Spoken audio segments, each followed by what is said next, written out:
Here, we'll go ahead and call the meeting to order, and we will start with the Pledge of Allegiance. I pledge allegiance to the flag of the United States of America and to the republic for which it stands, one nation, under God, indivisible, with liberty and justice for all.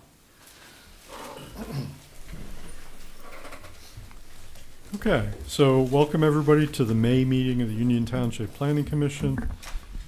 Roll call, please. Squadrito. Here. Buckley. Here.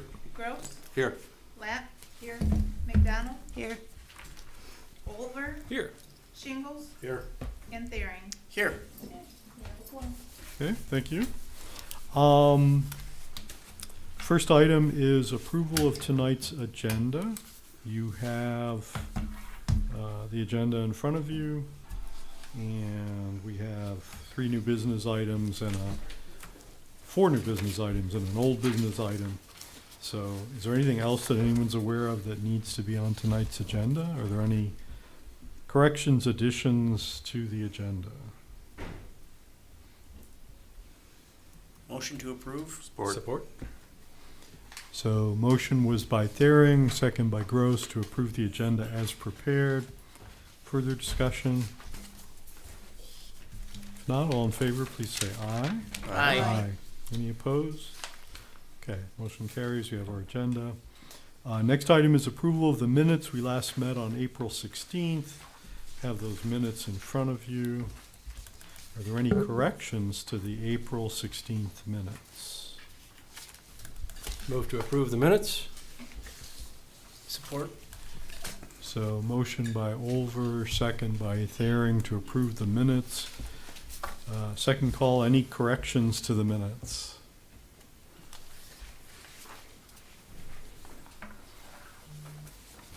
Okay, hearing none. All in favor of approving the minutes, please say aye. Aye. Aye. Any opposed? Okay, so we have our minutes. Next item is correspondence, board reports, and presentations. And we'll just take them in order, and I have a couple of things to add at the end. But first item is Commissioner Thering, updates from Board of Trustees. Okay, thank you, sir.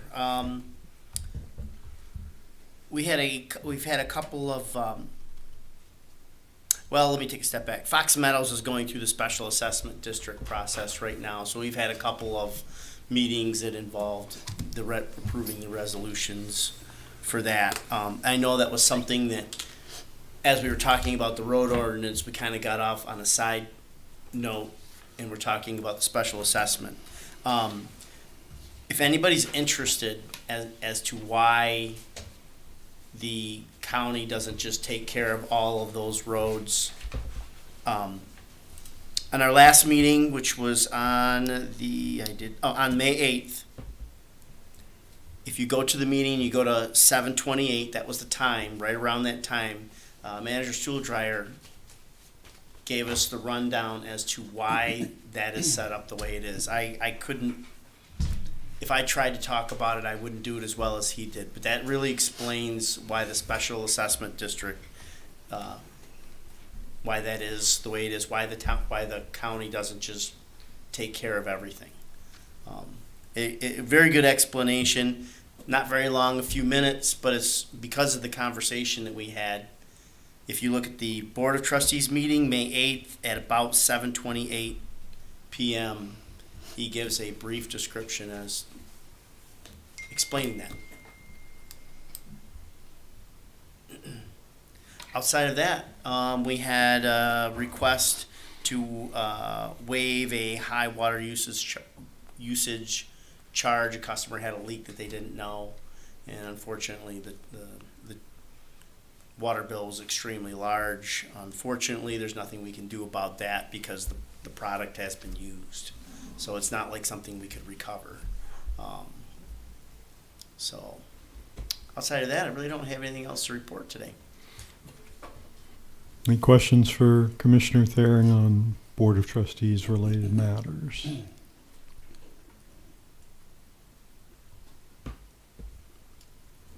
Was that a residence or a business? It was a rental. Oh. So. Okay. Any questions? Okay, thanks for the report. Let's see, next item is Commissioner Buckley, updates from ZBA. There's been no new updates on the ZBA.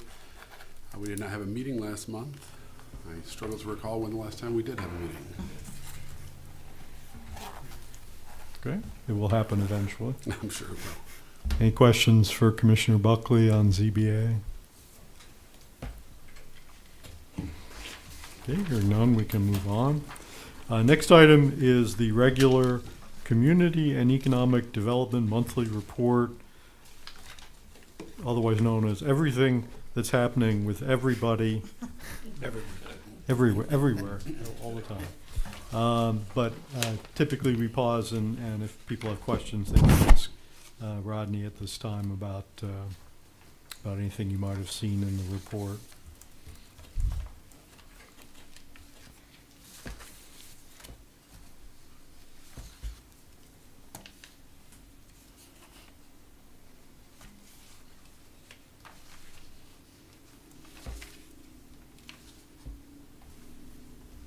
Any questions from commissioners? Okay. Seeing none, we can move on. If you do see something at any point, we can always bring it back up. Are there any other reports? Okay. And then we'll go through E, and then, like I said, I have a couple things to add. But we have rural bikeways and sidewalks webinar information presentation by the zoning administrator. So that would be Peter. Evening Commission. Last month I had the chance to attend an online webinar from MDOT, Michigan Department of Transportation. It focused on rural bikeways, but also had some information that could go along with also sidewalks. Those that typically want bikeable communities also want walkable communities. A lot of the two face a lot of the similar challenges. Just want to start off by saying that about the last decade or so, the township has taken a very serious push towards making the township more walkable, more bikeable. We have put an emphasis on sidewalks and pathways, both in our most recent master plan and zoning ordinance. In our zoning, planning practices, site plans, we have put an emphasis on sidewalks and pathways. We have actually used a lot of the policies or adopted practices that I learned in the webinar over the years. We have sought multiple funding sources. We have worked with multiple government agencies. We've worked with regional partners. So we have done what I can see as best practices in the state of trying to move forward with creating a more walkable and bikeable community in the township with what we have. For some background context, we would be what is considered a rural town with residential and commercial. We would be up above what would be considered strictly rural, but what we would be below what community that would be typically categorized as suburban. Some interesting information when it comes to particularly those who would like to bike, to be bicyclists. There's 3 different categories from a study that was done at this time about a decade ago, but it had it in their presentation still. So I believe the information must still be relevant, but 51 to 56%, the majority of people are interested in bicycling but are concerned. That is the majority. The other 2 categories when it comes to bicyclists is you have about 4 or 5% that are highly confident in their ability to bike, and regardless of the situation, 5 to 9% are somewhat confident. So the majority of citizens appear that they're interested in possibly biking through their community, but they have concerns. So that gives you an idea of what people are looking for.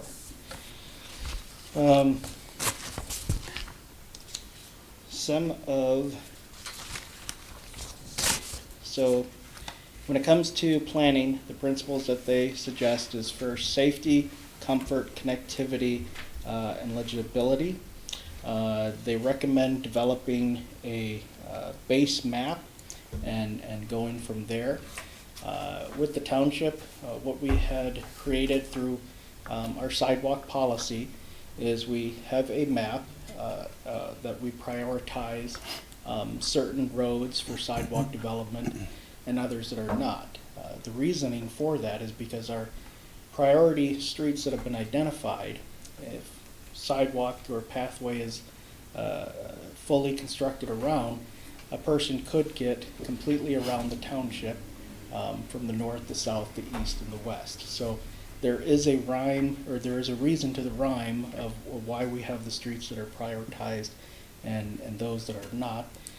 Ideally, we want to have a community that is completely bikeable and walkable, but we did implement the first step of having an actual plan of where do we want sidewalks to go, where do we want pathways, and identified those spots. For example, along Deerfield Road, the demand there is looked at as more than just pedestrians who are walking, but also people who bike, and that is why there is a 8-foot pathway on Deerfield Road that also connects into the pathway that leads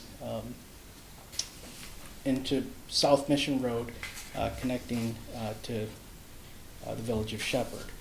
So that is an area where beyond a sidewalk would be needed and a pathway. So to continue to look at that is beneficial of where sidewalks would be required versus pathways, and where pathways would be more beneficial than just sidewalks.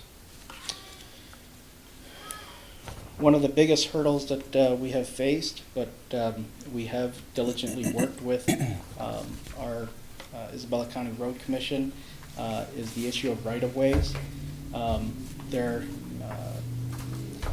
examples that they give is which isn't always practicable in our community, but actually having a dedicated separate bicycle lane, if not a bicycle lane, a pathway that is off. Kind of a last resort is a widened shoulder for bicyclists. Through the history over the last decade or so, we have had where the township right-of-way has been exhausted, and we've gone to private landowners seeking right-of-ways, easements for additional right-of-way for pathways. Some we've been successful with, others still working on. But the biggest emphasis that they made in the training is working with all your regional partners and building a consensus for this idea, and I think we've done that, especially when we were going through a master plan process, inviting the community in, and talking about one of the biggest things was creating bikeable and walkable township to try to build that both knowledge and the consensus for it.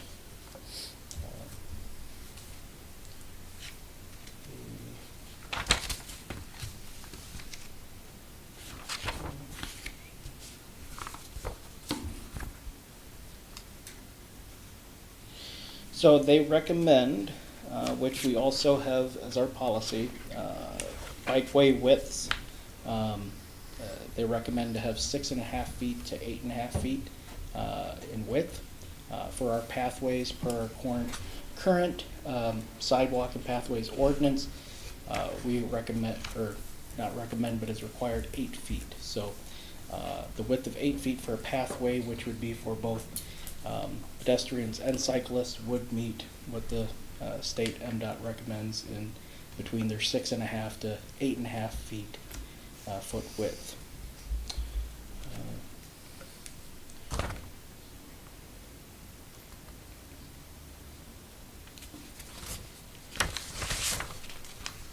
one of the, aside from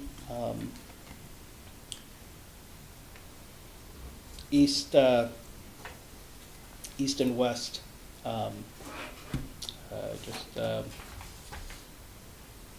M20. Aside from M20, the one thing that for the most of the township that we do not face is with other communities is having a highway that is basically the main route through town, but also fortunately along M20 East specifically, there is a existing sidewalk already within the township, and there has been, if you've noticed on along M20 West, we've had sidewalk implementation recently in the last 5 years.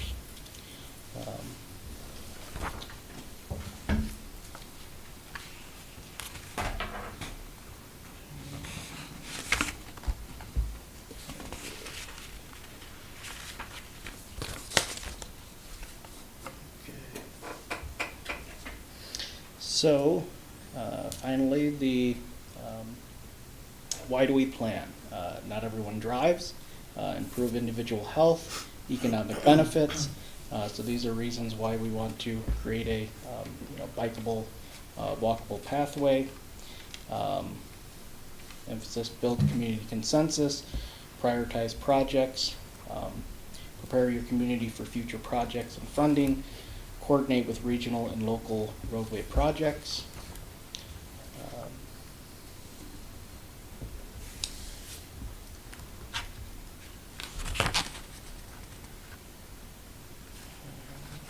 Zoning, site plan design, architecture standards, require installation of sidewalks or paths, trails, and site development, green space, open space dedication.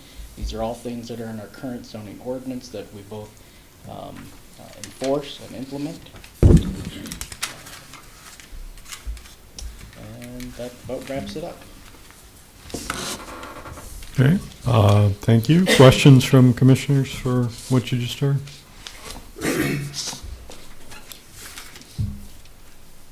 Was there like a, I don't know, like a PowerPoint, like a, something, did you get something like printed that you wanted or could distribute to us, or? Sure, if anybody's interested in the full presentation PowerPoint, yeah.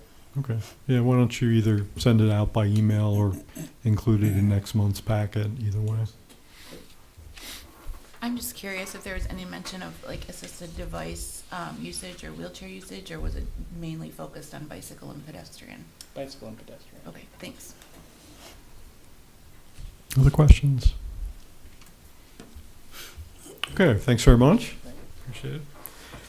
So before we leave this portion of the meeting, I have 3 pieces of correspondence to bring to your attention. I think most of you are already aware of them, but I want to acknowledge them. I'm sorry that I have to report that we received a letter, or the Township Board received a letter, we were copied on the announcement from Commissioner LaBelle resigning from the Planning Commission and the Board of Review effective immediately, dated May 15th. So we accept this with regret. He's been on the Planning Commission for a good number of years, a couple different times, I believe. So thank him for his service. And then we received 2 communications within the last week on issues related to tonight's agenda. One was an email from local business owner Ben Gunning related to sidewalks, and that's included in your packet, as well as it's been posted to the electronic packet. And then a letter from David Kerr on related to the private roads ordinance, which is also on our agenda for tonight. And so both of these you have copies that were distributed this evening, as well as the letter from Commissioner LaBelle. Okay, is there anything else that any commissioners have that needs to be announced or reported at this time? Okay, if not, we'll move on. So we have, for each Planning Commission meeting, 2 public comments. We have a public comment towards the beginning of the meeting, which is restricted to items that are not on the evening's agenda. So if there's anyone who would like to address the planning commission on an item that's not on tonight's agenda, they're welcome to do so at this time. We ask you to come to the podium, give us your name and address for the minutes, and limit your comments to 3 minutes. This public comment is open at 7:21.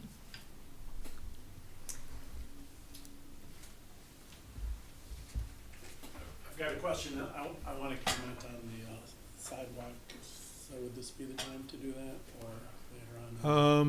Or the second round? Yeah, the sidewalk is on tonight's Right. agenda, so I'm assuming it would be at the later one. Talk later. All right. We do have somebody online. I'm guessing they're here for a matter, one of our new business items. Okay, this is the first. Welcome, whoever it is. But if you do, if you would like to speak, just unmute yourself and you can turn your camera on. Yeah, this is just for public comment at this time. Here for the matter of Prestige Center, so. But thank you for having me, and glad to, I think we were the first PUD application, and now I'm the first virtual attendee, so. Okay, thank you. Happy to be the guinea pig. All right, so we'll be seeing you again in a few minutes here. All right, any public comments on items that are not on tonight's agenda?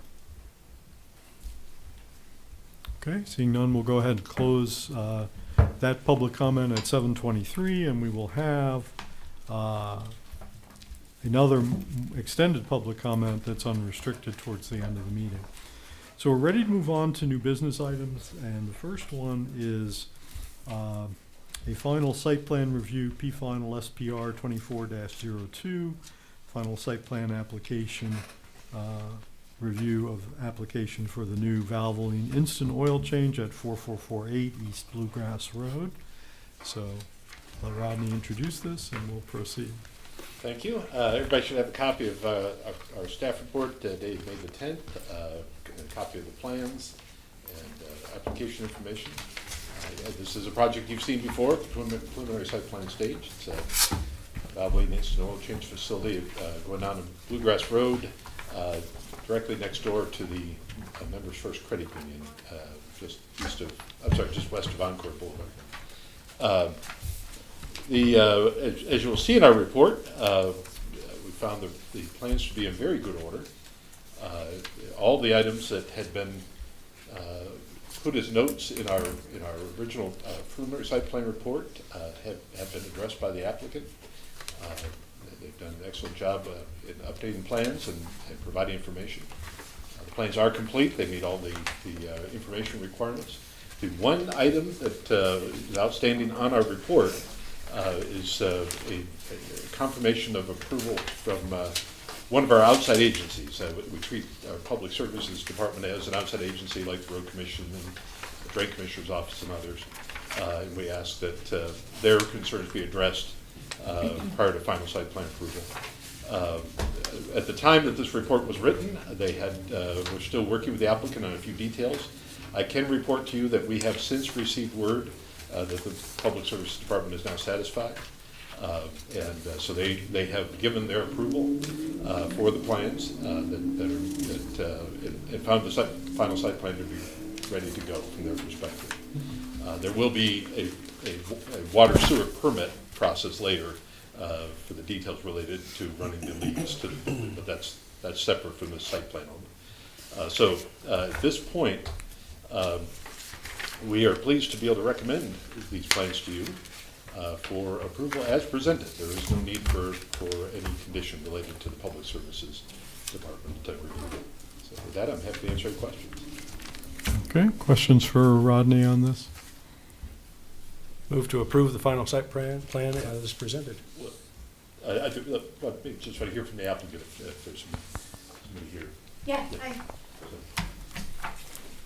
We do have a motion on the floor, though. If it has support, it should continue. We can put a motion on the floor. So motion is to approve. Is there a second? Support. Okay, so there is a motion by Olver, second by Gross to approve the plan, so that's on the floor. But we do normally hear from the applicant before we move through the deliberations, but go ahead. Hi. I'm just here if you have any questions for us about our process, our business, our policies.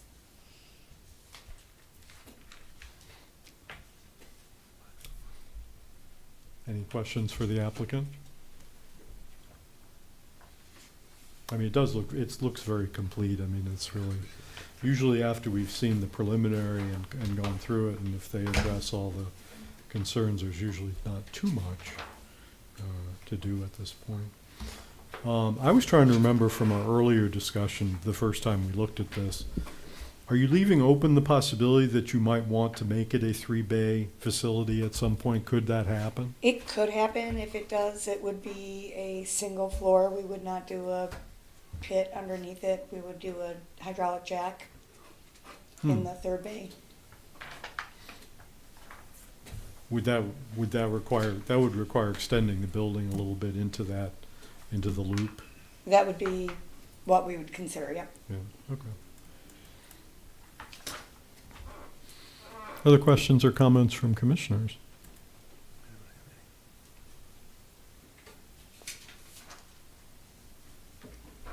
So, did look, like I said, looked very complete, looks like a good project, so. We put up a pretty building to change oil in. Yeah. If I could have, just ask for consideration, perhaps an amendment to the motion before you take a vote on it. And that is, we do put draft motions in the packet. The reason we do that is to try to make it easier for those who are preparing the minutes. And so there is a motion to approve as presented in there, and it provides the information about the project and the date of the plan and all that sort of thing as well. I'm happy to amend to include the language as supplied by the administrator. Okay, is that satisfactory? We've been in the habit of actually, someone actually reads the motion, but I don't know that that's necessary. I think at this point, if the commission is comfortable with what was done, we're comfortable with it. That suit everybody's pleasure? Yeah. Okay. We like to put people to the test, though, make sure they can read all these wordy motions that are And brought that's to why us. nobody wants to make a motion. That's why I brought the glasses with me. It's I'm good read aloud dyslexic, practice. Don't make me read it. So, all right, well, so it's the motion, it's the first motion, it's the motion to approve the project without conditions. So we'll make sure that gets into the minutes. Any comments or discussion?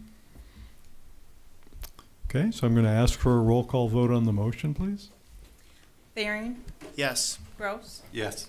McDonald, Yes. Squadrito, Yes. Buckley, Yes. Shingles, Yes. Lapp, Yes. and Over. Yes. All right, motion carries. Okay. Thank you. Congratulations. Have a good night. You too. Thank you. So next we have two motions related to, ultimately to the same project, which is PSPR 22-19. This is a request for an extension of the final site plan approval for the Prestige Center Assisted Living and Memory Care expansion at 5785 East Broadway Road. And then we also have a minor site plan for some modifications to that project. So turn it over to Rodney here for introduction. Thank you. As I, of course, have Mr. Kevin Willis with us electronically, representing the developer. We also have the project engineer with us in person to answer any questions. The first item on the agenda is associated with the extension of the final site plan. As we know, inflation and other cost issues have made it challenging to do a lot of things. Development is certainly one of them.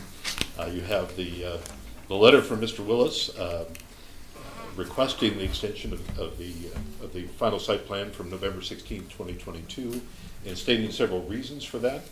Our ordinance allows an extension of up to 365, allows you to grant an extension of up to 365 days for a final site plan approval, based on a finding of good cause finding that the applicant has provided good cause for that extension. So the letter essentially sets out the reasons. On page, we have our memo dated the 10th of May that covers both items on the agenda. On page 2 of that memo, page 74 of the packet, we have the criteria that are used, or looked at in the ordinance. You see that actually quoted there under extension of final site plan approval comments. We found that from a staff perspective, that we have no objection to the extension. The conditions have not changed, the ordinance has not changed. The site still can be developed as proposed. We have the next item on the agenda. We have a few tweaks to it that we'll talk about, but they do not affect the overall site design or the ability to develop the site as presented on the 2022 approved site plan. So we're very pleased to recommend this project to you for that site plan extension. As it notes, proposing extension to June 17th of 2025. Okay, questions for Rodney? Again, you have the letter right in your packet. Okay, I'd like to move to approve the requested extension as presented using the language identified on page 77. is there a second to the motion? Second. So the motion was made by Olver with a second by Shingles to approve the extension as presented, with the motion to conform to the language at the top of page 77 of the packet. Any further discussion? Any questions for the applicant?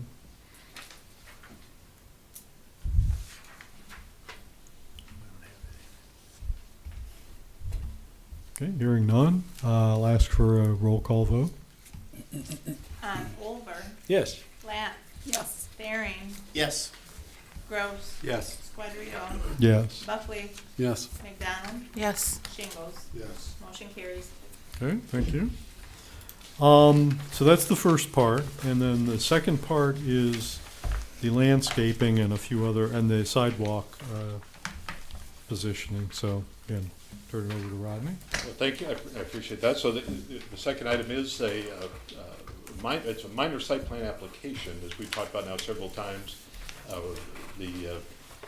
There are certain things when an applicant needs to make changes, usually as part of final preparation for construction or even during construction. There are some minor changes that need to be made. Certain elements can be adjusted and approved administratively by the zoning administrator. Certain other items need planning commission approval. As noted in our report, this final site plan was approved subject originally to 4 conditions, and one of those was actually related to landscaping, because the approved site plan did not have landscaping on the eastern half of the frontage of the property. That was an area that is actually proposed to remain undeveloped, but our ordinance required that it be landscaped across the entire frontage. You granted a condition allowing them to take care of that, and it could be approved administratively. But as they worked on that element, they found that they could not put the landscaping where it needed to be per the ordinance exactly, which would be in front of the detention basin that they have, between the detention basin and the sidewalk. That just from a practical perspective, that was not working out. And so the plan you have shows what would be the front yard landscaped area, the street yard landscaped area, to the north side of that detention basin, so behind the basin. And that is an element, along with some minor adjustments to the numbers of shrubs that needed a planning commission action as an alternative landscape design. This is part of section 10.7 of our ordinance. It's just titled modifications, that allows the planning commission to approve an alternative landscape design where you find that that what they're doing still meets the intent of the ordinance related to landscaping and screening. So that's where that piece of the puzzle comes in, and that's the first reason that this minor site plan needed to come to you. The other item that needed your attention was an adjustment to the arrangement of the sidewalk. This is the public sidewalk running parallel to the Broadway Road. Here again, some site constraints that were identified later required some movement of that sidewalk. They also needed to move the ends of the sidewalk to allow that walk to connect properly to neighboring lots. They did do that. The walk, as you see on the plan before you, is set up properly to connect to the adjacent parcels, including the parcel to the west where there is no sidewalk. But again, that change was more than what the ordinance allows the zoning administrator to approve. The third item was related to the trash dumpster enclosure, and that is an administrative item. So Peter Gallaudet, zoning administrator, can take care of that one. What we found is that the proposed changes are in line. The alternative landscape design is, in our staff opinion, is still in line with the intent of the ordinance. The adjustment is a reasonable one, based on the approved site design and where that detention basin was needed to go. We found that actually at this point the conditions with your agreement on the adjustments to the sidewalk and the adjustments to the landscaping before conditions of the original site plan approval will have been satisfied. This is coming before you essentially to set this plan up ready for construction, having all the conditions satisfied. And with that, we're pleased to recommend this project to you. Your action tonight would be, as was mentioned, Chair, action on the alternative landscape design, acceptance or approval of that, and then also on the sidewalk location, the modification related to sidewalk location.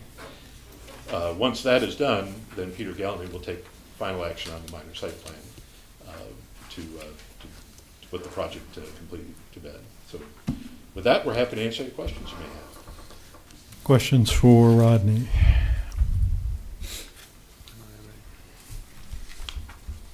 Okay, do we have questions for the applicant?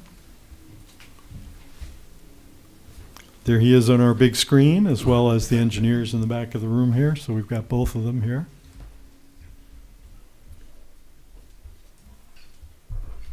Move to approve the modified sidewalk location and alternative landscape design plan with the language on the top of page 78. Support. Okay, so there was a motion by Olver with second by Gross to approve the modified site plan, I guess modified sidewalk location and alternative landscape design as presented with no conditions. Further discussion?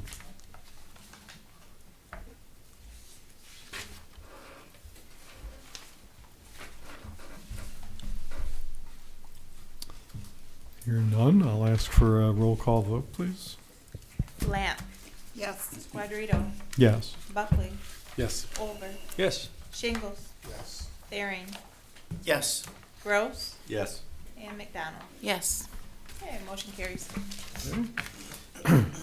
So y'all have that taken care of. So good luck with the project. I hope the funding situation improves here. We appreciate your time tonight. Yeah, thank you. Thank you, appreciate it. Okay.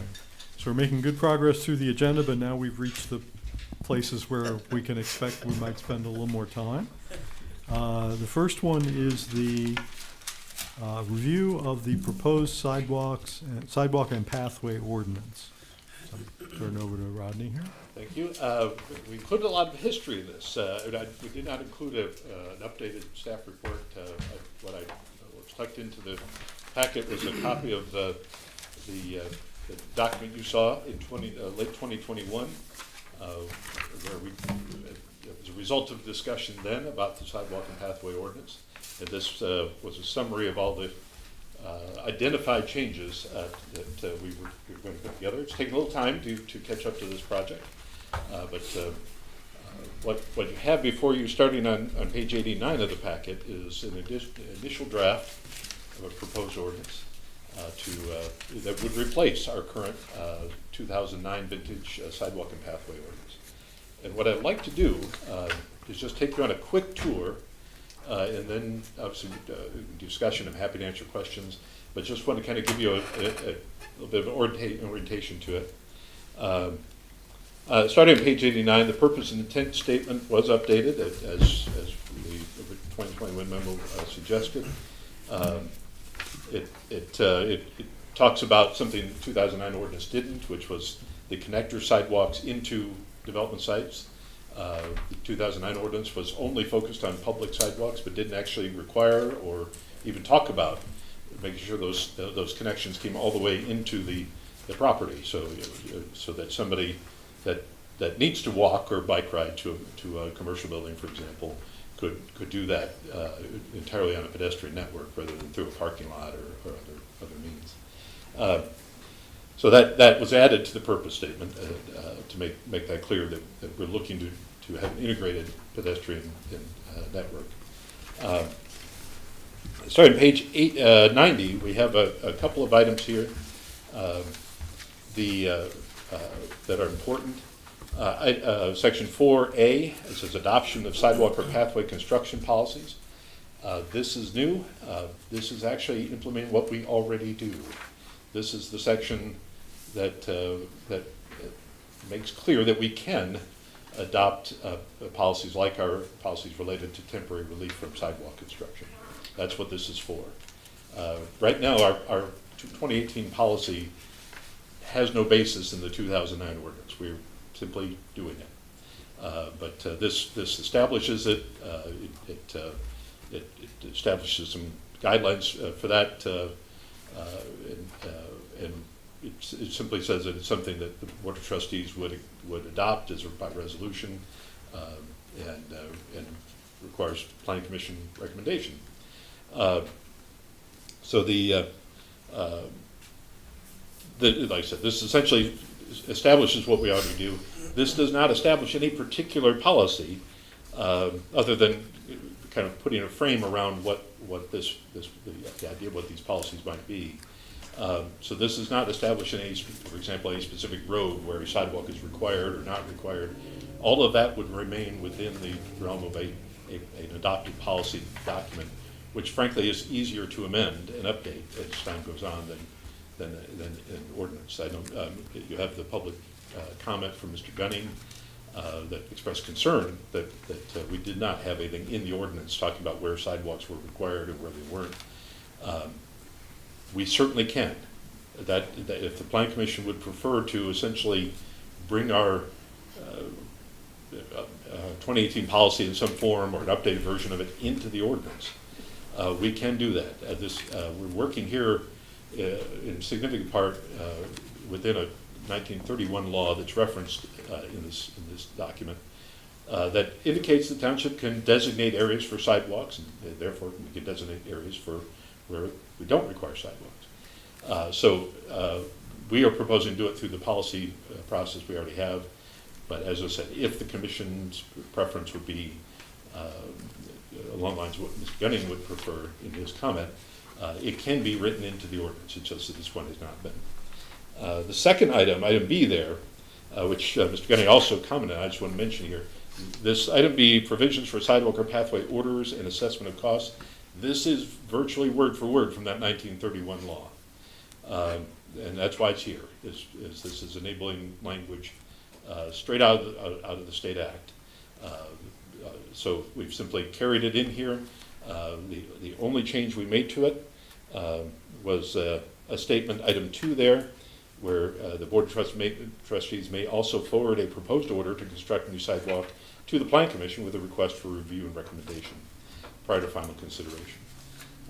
This is all the things the board may do, but as I said, this language and these provisions are straight out of that 1931 law related to townships and sidewalk construction. On the next page, 91, we have another new section here. This section 5. This replaces the language in our current ordinance about the Sidewalk and Pathway Committee. It proposes simply to acknowledge that the Planning Commission has responsibility under the Planning Enabling Act to make plans for the township and adopt plans for the township, which would include plans for sidewalks and pathways and other non-motorized facilities. And also that the Planning Commission has authority to establish committees to help you with your work. So rather than have a standing committee that is needed sometimes and not needed others, that's been our experience. That's really why the committee is currently not active, is that we have so many recommendations that they had previously made that are in the process, in the pipeline, that there's not value in having a standing committee at the moment. We've simply set this up so that whenever you choose, as you have the right to do right now, under the Michigan Planning Enabling Act, you can establish a committee that can include both commissioners and members of the public, whoever you feel is needed on that committee to provide expertise or input, and give them a charge as to what you would like them to do. And so you see there, item 1, essentially prior to appointing the committee, you establish by resolution the direction for that committee and what you would like them to do. The chair is automatically an ex officio member of the committee, but other commissioners may be on it. We typically recommend that it not be a quorum of commissioners, but that's easily taken care of. You have the ability to direct that committee to focus broadly or narrowly in terms of the geographic areas. And then you have the full authority to disband them if you feel their work is done or for other reasons, or simply to, when they have completed their work and reported back, to thank them for their service and discontinue the committee until it's needed again. So this is a little more flexible than the current structure, and creates opportunities for you to be more specific in what you're looking for from this group. So that's the intent of this language. Down below in item 7, under use of sidewalk and pathways, we did add, this is something for your consideration. The current ordinance talks about bicyclists being allowed on the sidewalks, but they have to yield to pedestrians at all times. We've added micro-mobility devices to that list. So that's the scooters and like the electric scooters you've seen. And we've also mentioned that electric or power-assisted bicycles are allowed, basically with that continuing condition that they yield to pedestrians. So this is, if this language is adopted, this would allow us, for example, to have work with the folks like in the city of Mount Pleasant, the bird scooters and other entities that might want to use our sidewalks for those kinds of devices. And certainly we have some residents that are interested in that. We hear fairly regularly from for example, the scooter company that say that they have some folks in the apartments on the south side of Deerfield Road that would like to have the ability to run the scooters all the way to their apartments so they can get back and forth to CMU. Right now, the scooters end at the city boundary. They shut down at the city boundary. So this language would at least provide a means for us to work with them if the Board of Trustees chooses to enter into an agreement about that. Could I just ask real quickly? Sure. Is the reason why motorized wheelchairs are not called out here is because they're basically like a pedestrian, they're a use by right or whatever, they don't have to be mentioned? We can mention it, but absolutely, they are pedestrians. Okay. There's simply no question about that. Under the law, they are pedestrians. Mhm.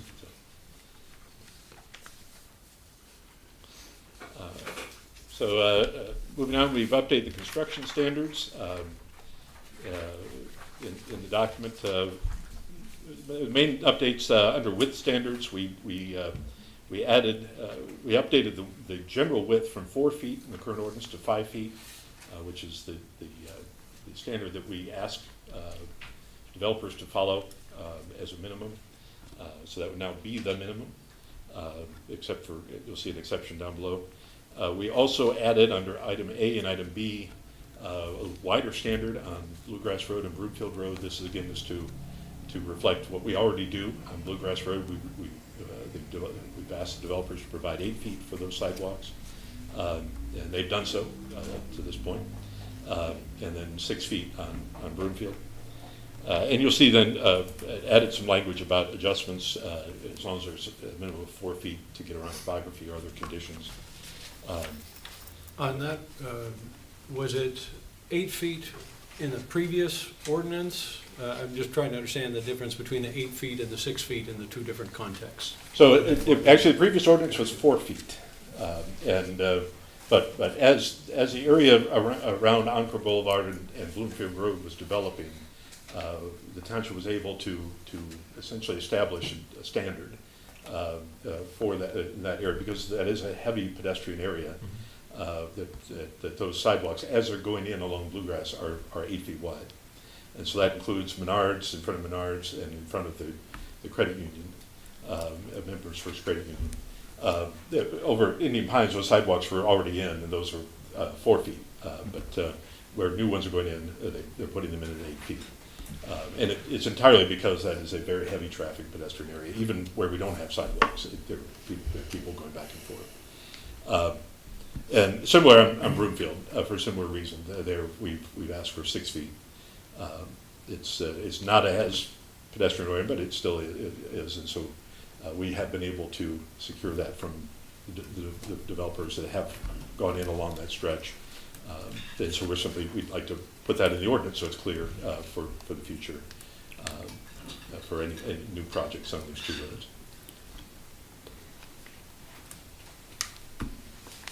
Other questions to this point? I'm happy to continue the tour, and obviously we'll talk any part of this as we go through. I just had a couple of other items to just kind of mention.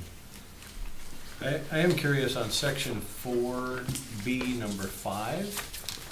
In situations where a proposed sidewalk or pathway does not currently have connecting sidewalks or pathways on adjacent properties on either side, when it says proposed by whom? This is language straight out of the state law. Well, a lot has changed since 1931, so let's walk through it.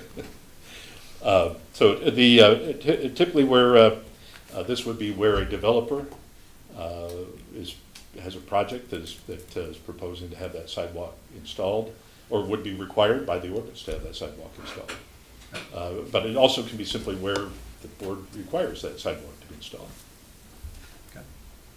And then the second part of it just troubles me personally. The Board of Trustees may require a property owner to post a cash deposit in lieu of construction, which I think is to Mr. Gunning's point, for a sidewalk that may or may not be constructed over any indeterminate period of time. How do you address that particular concern? So again, this is in the state act. The board has this authority to do right now, based on the state enabling legislation. All we're doing is carrying this into the ordinance to make clear it's part of what is available to the board. It's obviously it's a may. They can choose. Typically, this would be done first by establishing a fund, and that's also noted in the same section. A fund that would receive those monies to be held and tracked so that they're used appropriately in accordance with the actions that we're taking. There are some communities that do this, both for sidewalks, for certain kinds of landscaping. There are some communities that, for example, have tree replacement requirements. If you take down a certain number of trees, you are required to plant a certain number of trees. Our ordinance doesn't do that, it's undue. And one of the ways that that's addressed on a site where it's not possible to plant those replacement trees on the property, some communities will have a fund where that developer can pay in a certain set amount per tree that's usually in the ordinance or in a fee schedule, and that those resources are then used by that community to plant those trees on public land, for example, on a park or Township Hall or someplace else where there's public land available for those plantings to take place. Similarly here, the construction fund that they're talking about here would allow the township to receive funds that in some cases could be used elsewhere. In this particular case that you've mentioned, would be used to build that sidewalk in the future when the township or city or whatever community it is ready to do that whole section. So it helps to pay for that cost. Yeah, I get that. I'm just curious, at what point is the may determined? Well, the first thing that has to be done is that the Board of Trustees has to decide that they, and adopt a policy that they are going to have a fund and that they are going to pursue this. And I will tell you that is not something that has come up at the Board of Trustees level, nor has it been something that's been recommended. This is something simply that the state act already gives the Board of Trustees the ability to do. But if that's the case, should that not be struck from this policy presentation and put in once the Board of Trustees takes that particular action? This is simply acknowledging the enabling legislation. This is, all this is like, so we're simply acknowledging that the state law already, many years ago, already allows the Board of Trustees to take this action. By putting it in the ordinance, we're simply putting it in the same place where our own regulations are. It does not say that the board is going to, and I do not have any knowledge that they are.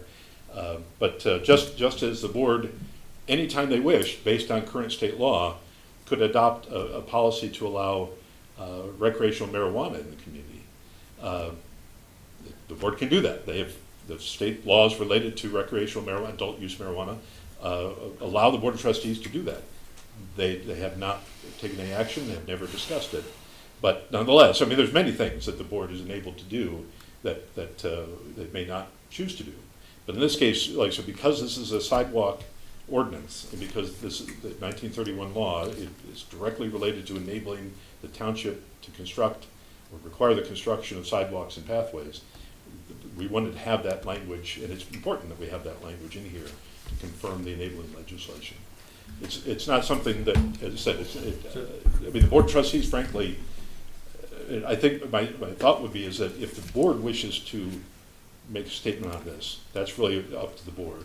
If you're concerned about that, and if the Plan Commission is concerned about that, my suggestion is in any recommendation you make to the board, invite them to make the change. Because this really is a board policy decision. It's not a Plan Commission decision. You certainly can identify it, you know, and recommend they consider removing it. But I would not, this is not something really within your purview to say we should have a policy to not do this, because the board is enabled to do it by state law. So then, by that definition, it's unnecessary to have it in this policy. It is in here because it's in the state law, and if the Board of Trustees, the board has not seen this ordinance. It came to the Plan Commission first.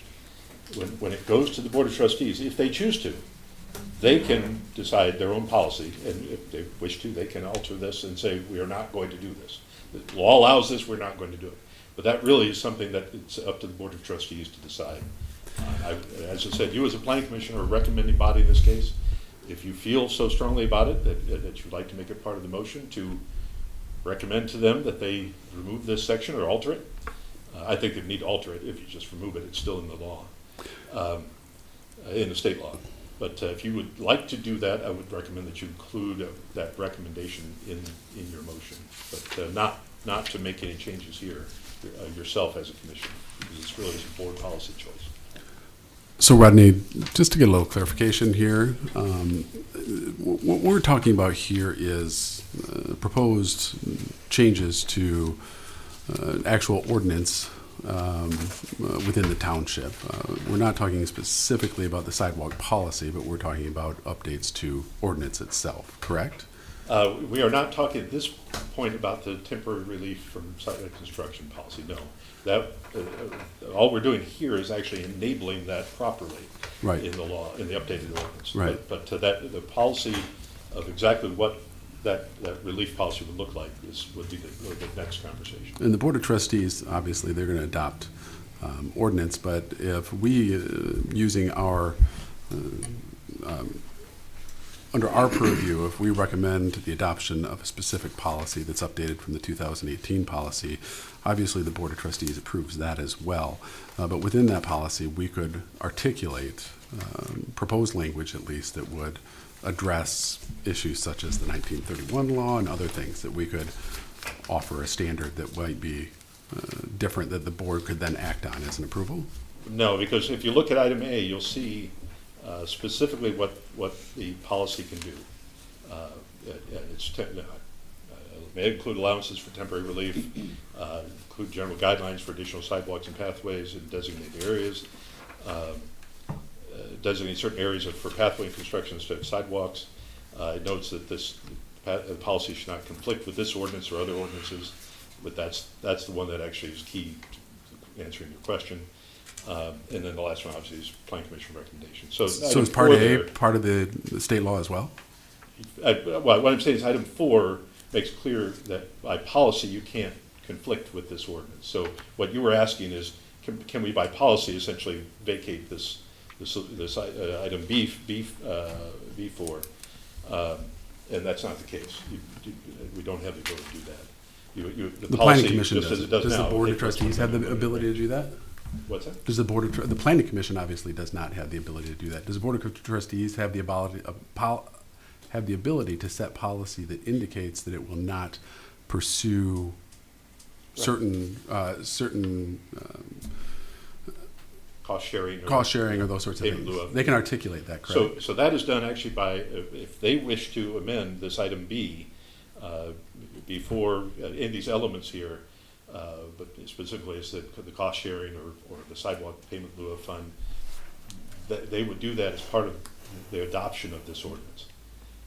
So that would then set the rule for those things until such time as the board may amend the ordinance. But we're the recommending body to the Board of Trustees for such language. Right. So we could recommend language to them that essentially, that recommend with the intent of minimizing, or at least by purposes of here in the township, minimizes or eliminates the use of that particular action. Yeah, that's what I was saying. As part of your motion, you certainly could include a recommendation related to what you prefer or what you think the board should do with that. The reason I said it that way is because often, as we did with the private road ordinance, in our review, the Plan Commission identifies adjustments that need to be made to the ordinance or should be made before we forward it to the board. And so, for example, if tonight you identify adjustments to this ordinance that are not really a board policy item, like this one. This is truly a board policy item based on state law and the fact it's a board action completely. For example, if you preferred instead of 8-foot wide sidewalks on Bluegrass Road, we really should make that 7.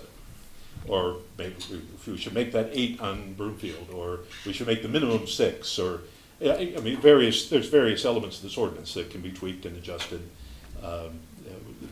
As Peter mentioned during his report, the state has a range in terms of what they recommend for pathway widths. Similar here, we have an 8-foot standard, which we propose to change, but we could. On the pathway side, for example, the national standard is far wider. It's like 10 or 14 feet now. I can't remember which one. What you're saying. What I'm saying is certain things, absolutely, we can make adjustments. We can come back to you with a revised ordinance for you to take a look at that would include those adjustments. This particular item, I would not want to alter because it truly is a board policy choice. But if you wanted to say as part of your motion, here's what we recommend. We've adjusted those other things. And we also recommend that you consider whatever you feel you prefer to put in related to item B4 in here in this payment in lieu of business or cost sharing business. Just make it part of your motion. Yeah. What I'm trying to get to is that I understand the boundaries of the Planning Commission and what we may or may not do and what the Board of Trustees are, what they are empowered to adopt. But I do see, not just with the sidewalk ordinance, but with other areas. I unfortunately was not available for the conversation last month on the private road, but there are issues adjacent to the things that we're reviewing that we don't have any purview over at all, but also have a I suppose an ability or a scope as a body to be able to provide recommendations or insights. And that's what I'm trying to connect. I'm trying to connect, hey, listen, this is what we're trying to accomplish here. We know that this isn't something that we get to adopt, but we want to make that. So what I'm just trying to get to the bottom of is the best ways in which we convey that to the Board of Trustees for their consideration. So I think that anytime anybody granted it's almost 100 years old, but anytime anybody sees language in a law that says, hey, you know, if this is a $50,000 sidewalk, that you just give us your money and we'll use it whenever we see fit in the future. I understand that that's not what the township is proposing or the trustees or anything like that. When they see that, that's a concern to business owners and property owners alike. So, I certainly understand that. Yeah, I will say this, as I said, there are communities that have these sorts of funds. They can be useful in areas, for example, where a sidewalk will be constructed or is in the process of being constructed. Various sections are in, but there are gaps, and maybe this project is sort of right in the middle of a gap, you know, a substantial gap. That this kind of payment in lieu of can be a useful way for the developer to not put in a sidewalk that's not needed right now, and to avoid that cost of actually doing the work anyway, and putting in a sidewalk that goes nowhere at the moment, but will be connecting in at a relatively reasonable time frame in the future because there's already pieces in place nearby. That can be a way to do it, and so if that becomes a desirable option, this would be enabling legislation that the Board of Trustees could use to create that possibility. Like I said, it's not compulsory. It's both on the Board of Trustees. It's may, but frankly, it's also a may related to get into it potentially, because otherwise a project can simply be constructed. Is it safe to presume that? I mean, obviously, if the township decides to compel somebody to do such a thing, then that's not really a negotiations per se. But is there an upside to a property owner if they say, okay, well, I know we don't need a sidewalk now, and maybe not for the foreseeable future, but it's going to cost me $50,000 for a sidewalk today, and maybe in 20 years it's going to cost me $125,000, and now the township pays for the gap in that inflation. Is that the assumption? Yeah. Once it's paid, it's paid. Okay. I don't think that's a reasonable request of a small business owner, which I think is what Mr. Gunning was getting at, is that if you're looking at large corporations, sure, they may have $50,000 they can invest in a sidewalk now, but I doubt there's any small business in this town that has that kind of money that they could sink into escrow for a number of years. And that's that's an ongoing issue. That's what I'm trying to get at. I know Rodney's still kind of going through everything, and so I was trying to hold some of my observations and comments until we kind of got through it and we had a deliberation. But I guess I'm just talking now, so I'm going to keep going. So, but I kind of question, given the experience that we've had, the Planning Commission has had with the policy. I mean, I've been on the commission for maybe 7 or 8 years now, and have never seen a cohesive sidewalk policy that I cared for at all. And I think anybody here who's heard me at some meetings would know that I'm not particularly happy with it. And I'm of the opinion that I'm not very fond of, and one of my questions is, I'm not very fond of creating a committee to deal with it. I think the Planning Commission should address it directly. I think we should all invest time in it, because over the years that I've seen, we've not seen, I mean, we saw the initial policy that was released in 18 or whatever circumvented the Planning Commission in terms of any additional review before it went to the trustees. And since then, it's been kind of a broken policy, and we've not really seen any traction from a subcommittee since then. So I don't know if it's, I mean, I believe that this is something that the Planning Commission could take on, and again, I understand that the trustees would be approving the policy, but I think that the Planning Commission could take this on and treat this as an agenda item rather than doling it out to a subcommittee, correct? Absolutely. That's part of the reason why Section 5 was put together the way it was. So I mean, speaking big picture, I mean, this isn't an issue we're going to solve tonight, but I certainly would be a very strong proponent of this being something that the Planning Commission address as a priority item, because we've been talking about it for years and not committed to a subcommittee. I would concur with that, being the spouse of one of the people who developed the 2018 policy, which I agree is very problematic. I had some interesting conversations with my husband over the last couple days about the policy and how it was developed and why it was developed the way it was. And it's a very reactionary policy, and it's created issues that need to be addressed. And I agree that I think giving it to a subcommittee doesn't really deal with that. I think it's faster and more efficient for the Planning Commission to take that on. I think there's some obvious things that could be dealt with directly, and then probably some larger issues that need to be discussed more thoroughly. But I do think that there's some serious flaws that do need to be addressed quickly, not, 2 years from now. And I think that would be done more efficiently by the Planning Commission itself, rather than creating a subcommittee and then giving them a charge. When I think if we're able to bring this out into the light a little bit, then I think we can also talk about, there are many things that I think as a body that, again, it's not within our purview as policy, but could recommend for consideration to the trustees. Anything from the, tie-ins to the special assessment districts to, the township's prioritization of certain projects, whether or not the township has its own vested financial stake in the construction of pathways. I mean, it's in our master plan that we are embracing a walkable or a bikeable, a non-motorized transportation plan in the township. It's been in the last master plan. It'll go in this one. How does the township essentially put its money where its mouth is? I know we've had some conversations on that, but these are the types of things that I think we can have conversations about when it comes to developing and recommending a policy, and also making additional observations, benchmarks, recommendations in addition to that can all go to the Board of Trustees from the Planning Commission directly. One of the things I wanted to add is I came on the commission, I want to say maybe a year after the initial ordinance was adopted. I think you're the only person who was on the commission when it was adopted.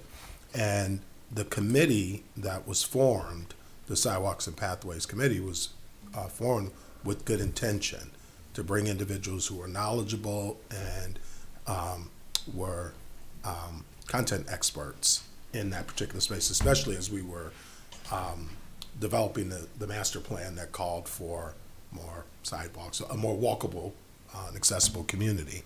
I was off the commission in 2018 when that happened, and it kind of went sideways, and I know former Commissioner Denise Webster was on the Sidewalks and Pathways Committee forever and was very passionate about the inclusion of Union Township citizens and providing feedback for these kinds of things, because they were impacting the various neighborhoods and the communities within the township. So I think that, and then I can't remember if I replaced her, if I replaced you, Commissioner Buck, I can't remember. No, I was already tied up on the ZBA at that point. Okay, you were on the ZBA. So I must have replaced her then when she left the commission. She retired from CMU. But my point is, if we're talking about inclusion of ideas from the community through committee work, sometimes you have to accept the good that comes with that and the challenges that come with that. And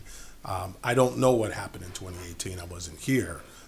Then I've heard, some of the stories, and obviously can understand some of the impacts. But I think inclusion of committees, because I've been asking the question for 3 years now, why don't we have a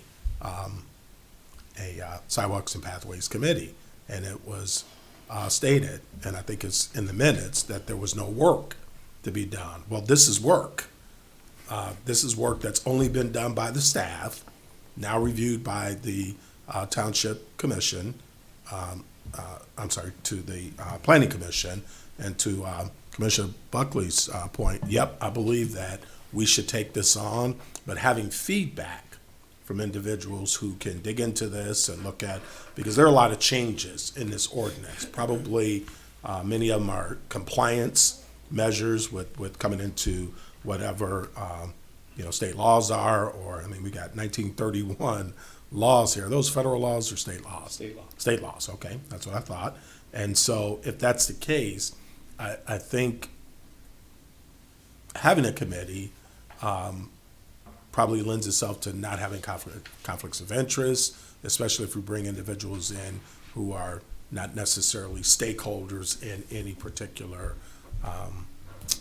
aspect of the work that needs to be done. It's just a, I mean, we've had a committee, and I saw that committee do good work in my time on the commission, so I certainly advocate for that.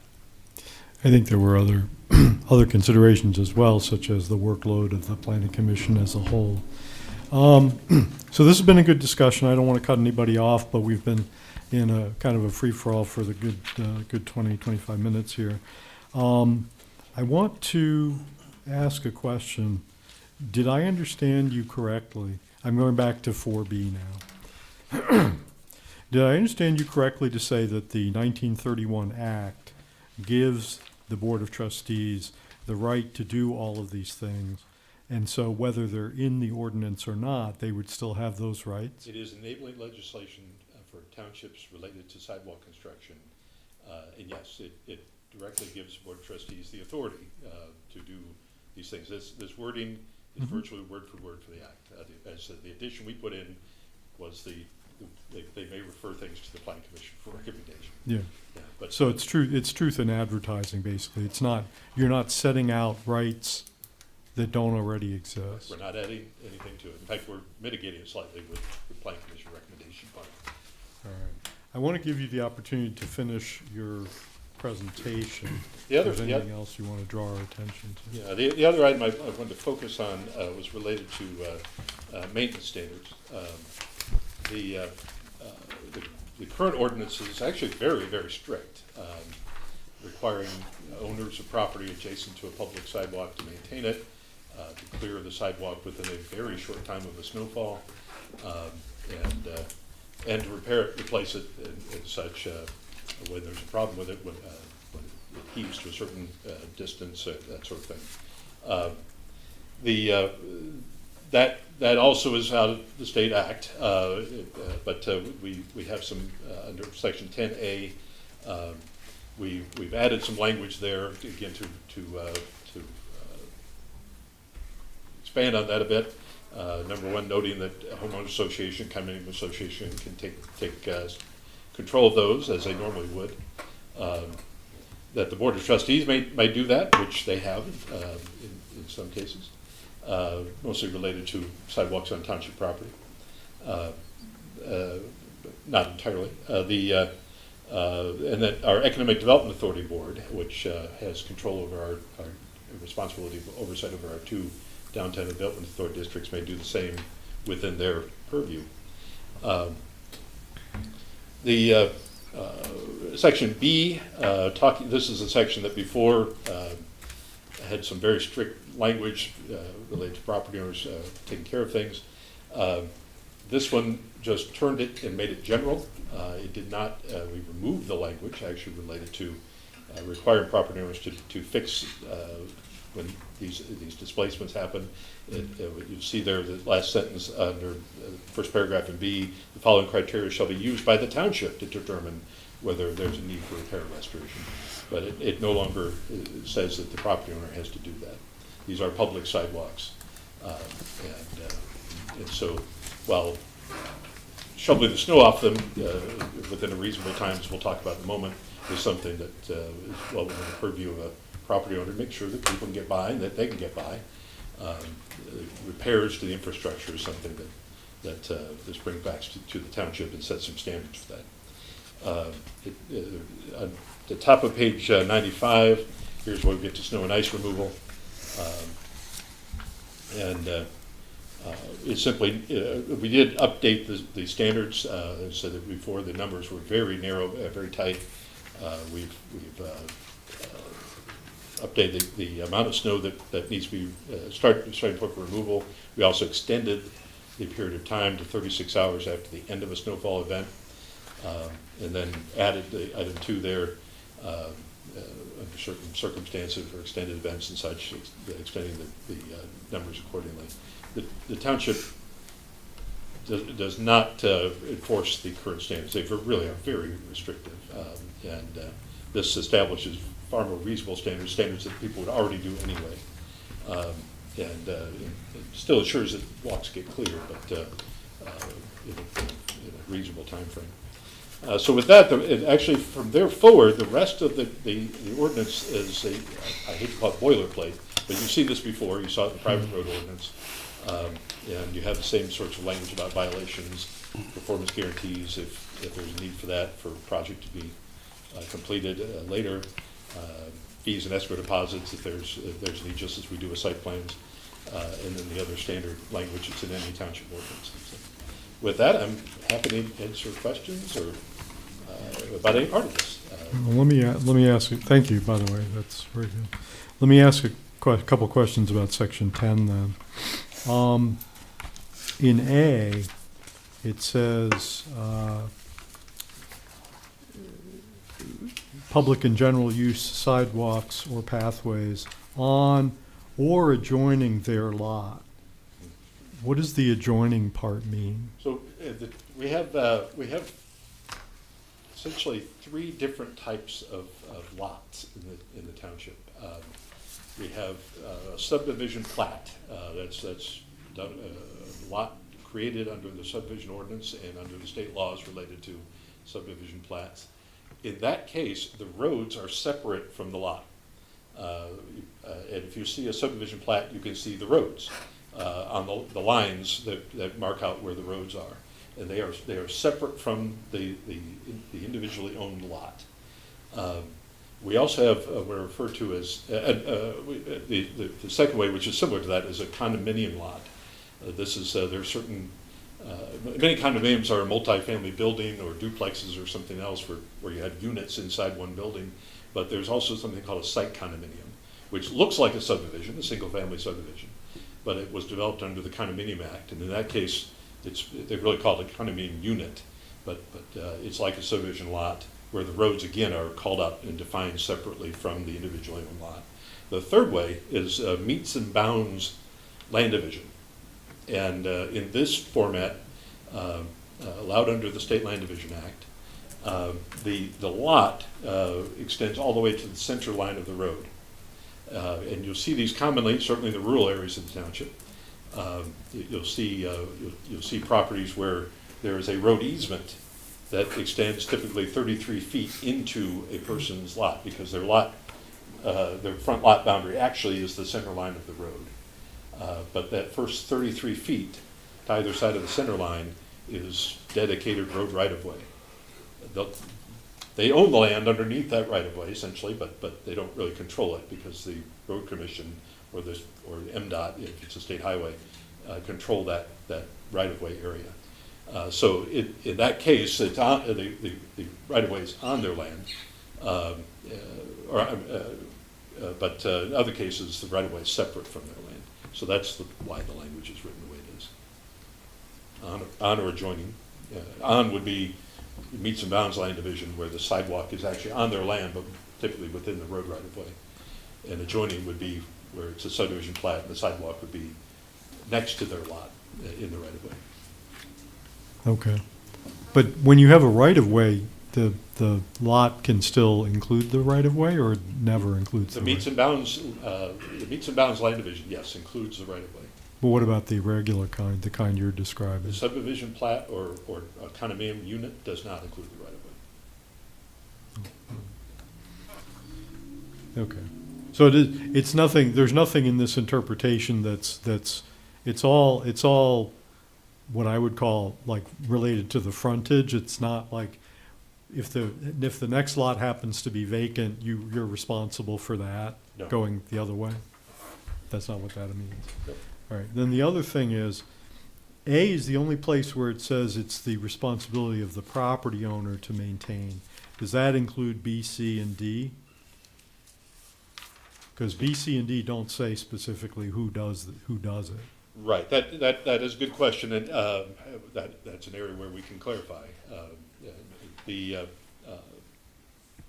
intent, as like I said, B was B was setting out criteria for recognizing there's a need to make a repair. We removed the language that required the property owner to make that repair, but we certainly can clarify that. We do have, we have item C, which still remains under the owner's control. They shouldn't be obstructing the sidewalk. Item D, we asked them to remove the snow and ice. So yes, they do have responsibilities, but we can make clear where those responsibilities lie by clarifying B. So we struck we struck language that said it was responsibility of the property owner? We did. We softened that subsection up from the original language. So potentially any kind of amended language to that would, if it's going to create a situation of, presumably it's going to be a situation of maybe the property owner, maybe the township. Well, we would be specific on who that is. But That's what I mean. We would have clarification as when and why that would take place, depending on who was paying for the repair. Well, my thought, the thought in item B, and why that change was proposed, was that like any other public infrastructure, the township has a role. We are creating the sidewalk network. We have a responsibility to make sure it is fixed when it fails in some way.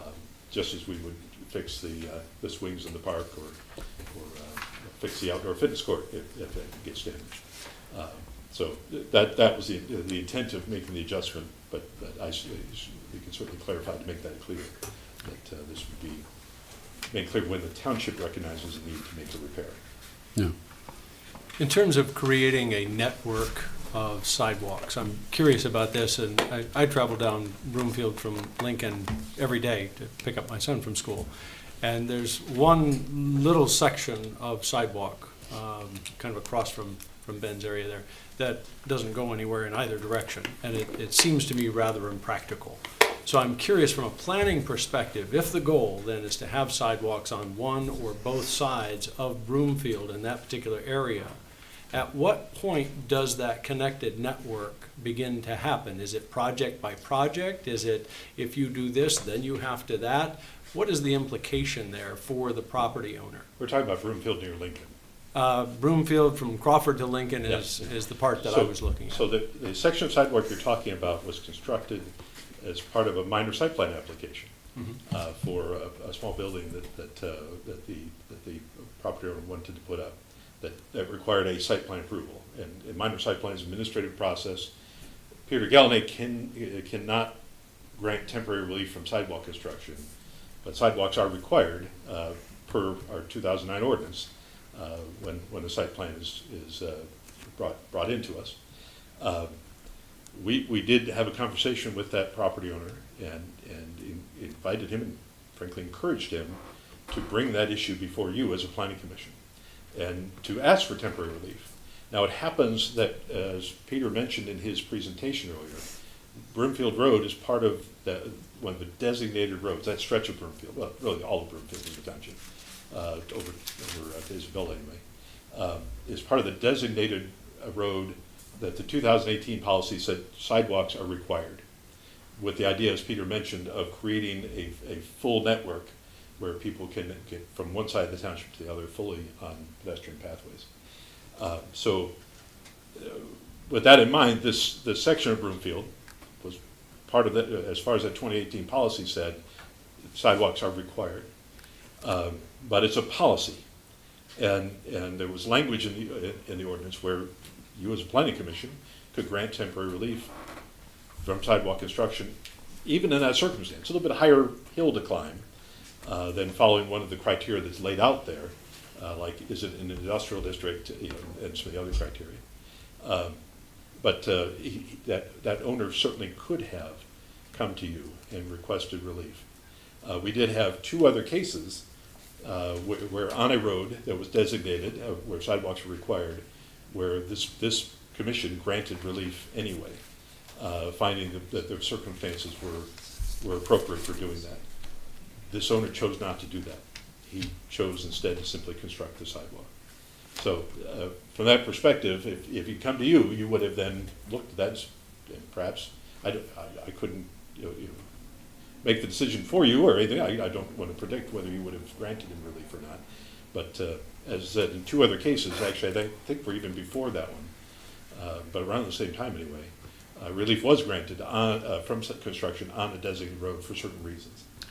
So the current ordinance requires sidewalks in that area. The But policy. It's only triggered the but policy. The ordinance requires sidewalks everywhere, Mhm. actually. That's That's when is important. that triggered, is my question? When the property owner decides they want to do something, or? So that's a great question. So the 2009 ordinance simply says, thou shalt have a sidewalk. It does not have any limitations on that. It doesn't have any caveats. Sidewalks are simply required, or pathways are required. That's why the policy, the 2018 policy, was ultimately developed, was as a recognition. There are certain areas of the township where it doesn't make any sense right now. When I'm going on Whiteville Road, for example, or on Meridian, it doesn't make a great deal of sense. So we're not, the number of people are not there, or there's simply not a reason to have the sidewalk there. But there are certain activities that might happen in those places that require some kind of site plan approval. And so that 2018 policy, I think, was developed in part to create a mechanism to allow some input, to allow some consideration. The language is temporary relief from construction, and the policy says that temporary relief can be called in the future under certain circumstances. We did do that a few years ago, 2020, I think, 2020 or 2021. The Plan Commission called in some of those. You identified certain sites where it was time to, based on construction around them and such, to bring those to pass. There were some sidewalks that were constructed. The two that were later granted relief were ones that you had called in. And you then essentially, I guess you might say, you undid that and granted them relief based on them coming forward to you and giving you further information on that. But still, from a planning perspective, if the goal is to have sidewalks and someone has a farm anywhere that requires a sidewalk but doesn't decide they want to do anything, there will never be a sidewalk there, or there would be a sidewalk there eventually if the township chose to pay for it. How do we get to the goal of sidewalks other than this piecemeal approach to, if you want to do something on your property, we'll get another 80 feet? That's an excellent question. I appreciate it. I mentioned earlier the Economic Development Authority Board. I have a couple of things to share on that. We do have two DDA districts. The East District over on Pickard Road, M20. The West District, more or less centered around M20 Remus Road down here at Lincoln. Both districts include a fair amount of public road rights of way. And in both districts, there have been substantial work done, funded through the Downtown Development Authority law and the tax increment and financing that the township collects. Quite a lot of sidewalks have been constructed and maintained or updated within those district boundaries, including, I think, as Peter mentioned, the sidewalks on both sides of Remus Road down here between Bradley and Lincoln just relatively recently. The sidewalk that runs up Lincoln to the Township Hall here is interesting. The West DDA district extends all the way up here to Pickard Road, but only within the road right-of-way in this little stretch. And I think that was to allow for potential road improvements or utility improvements. So part of the sidewalk coming up here to the Township Hall was funded by the West DDA district. Part of it was funded and constructed by projects that require site plan approval. The Lux Funeral Home had built an expansion, and as part of that, we're required to install the sidewalk section in front of their property. The Crestwood Assisted Living, similarly, was required at some point as part of site plan approval to construct the section there. For a long time, those were the only sections.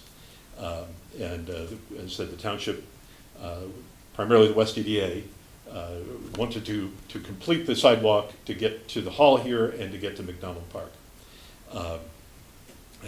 So West DDA funded part of it. The township board also puts money into some public sidewalk projects. That's what actually completed the sidewalk that goes down Pickard, which is out of the DDA district, and goes into McDonald Park. The township board of trustees has adopted budgets every year that include a number of $100,000 worth of funding.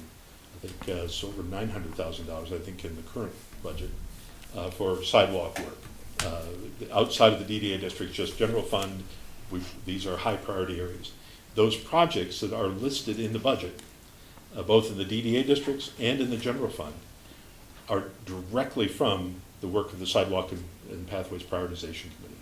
They are the recommendations they provided. They are funded in the budget, where the Board of Trustees has taken those recommendations from the past work of that committee and put them into the budget. Some have been in the budget now for 1 year or 2 years. And I will tell you the reason for that is the challenge of road right-of-way. Most of our roads are county road commission controlled. I've been fascinated. I worked, prior to coming here, I've worked as a consultant for numerous local governments in Michigan. This is the only road commission I have ever run across that does not want right-of-way. When you're driving down Bluegrass Road, the standard road right-of-way width in Michigan is 66 feet, 33 feet on either side of center. That's enough for two-lane road, ditches on either side, and room for utilities, telephone poles and whatever, underground utilities, all to go within the road right-of-way with a two-lane cross-section. Bluegrass Road and Broomfield Road, which are 4 or 5 lane roads, are still within the original 66-foot wide right-of-way. Essentially, the right-of-way ends just outside the curb in both cases. What that means is everything that normally goes in a road right-of-way, telephone, electric, fiber optic, sidewalks, water and sewer utilities, all of that has to be, each thing that goes along has to get its own easement. So you have, on those roads, you have layers of easements of various widths for these public and private utilities. In the same way, the township has to acquire an easement to construct a sidewalk across what is actually private property outside of the road right-of-way. It has proved to be a significant barrier because the two ways to acquire those easements is either through cooperative effort, where the property owner simply agrees to provide the easement and gives the township the ability to construct it, or we pay for that easement through a cooperative arrangement, or through eminent domain. This is straight out of the Bill of Rights. The township can take property for public use with just compensation, but it's essentially a legal process, requires the courts to be involved, and it typically is very, very expensive. So we have not pursued that in any site yet. But nonetheless, it has also constrained our ability to put in sidewalks in many places. So there are places where sidewalks come to a certain point, in fact on Bluegrass Road, north side of Bluegrass, just east of Target. The sidewalk runs along and it stops for about 100 feet and picks up on the other side. And that's because that property owner has absolutely refused to allow that easement. Eventually, barring a new property owner that would be willing to allow that to be completed, that would have to be addressed through eminent domain. So that's where we are. Those funds are budgeted. We work on the projects as much as we can. We have a bid opening on a project tomorrow, actually, tomorrow afternoon. That's within the East DDA district. And we have others that are in the pipeline, plans prepared, and we're simply working on collecting those easements, including a stretch of sidewalk running along the north side of Pickard to connect into an existing sidewalk to the east, and a similar project down on Bradley Street to connect up to the middle school. So just cases where we need easements. Can we get back to the policy? Earlier you talked about the temporary relief of sidewalk construction on Broomfield, but I thought Broomfield was one of the roads between Crawford and Lincoln that is not allowed. The Planning Commission is specifically not allowed to provide temporary relief. Well, another section was Remus Road between Bradley and Lincoln, and you granted it twice. It's a policy, it's a guideline. That is actually the benefit of using the policy process rather than putting it into the ordinance. Well, I'm confused now. Are you saying that the Planning Commission can act against a policy that tells it can't even act? The policy is a guideline, and the policy is adopted by the township, and in this case, in those two cases, you made the determination based on the information that was given to you And frankly, it was both the property owners and the township and staff agreed that this was the right thing to do. We had plans to ultimately put the sidewalks in through the West EDA. We just didn't have any money budgeted at that point, and we had no construction plans drawn up. The following year, those things were done. But at the time that it was required of them to do it, we didn't have a mechanism for the township to do it. But I reported that was the intent, and the EDA was on board with that. It was going to be coming in the next year's budget. And you made the decision based on that to essentially go against your own policy.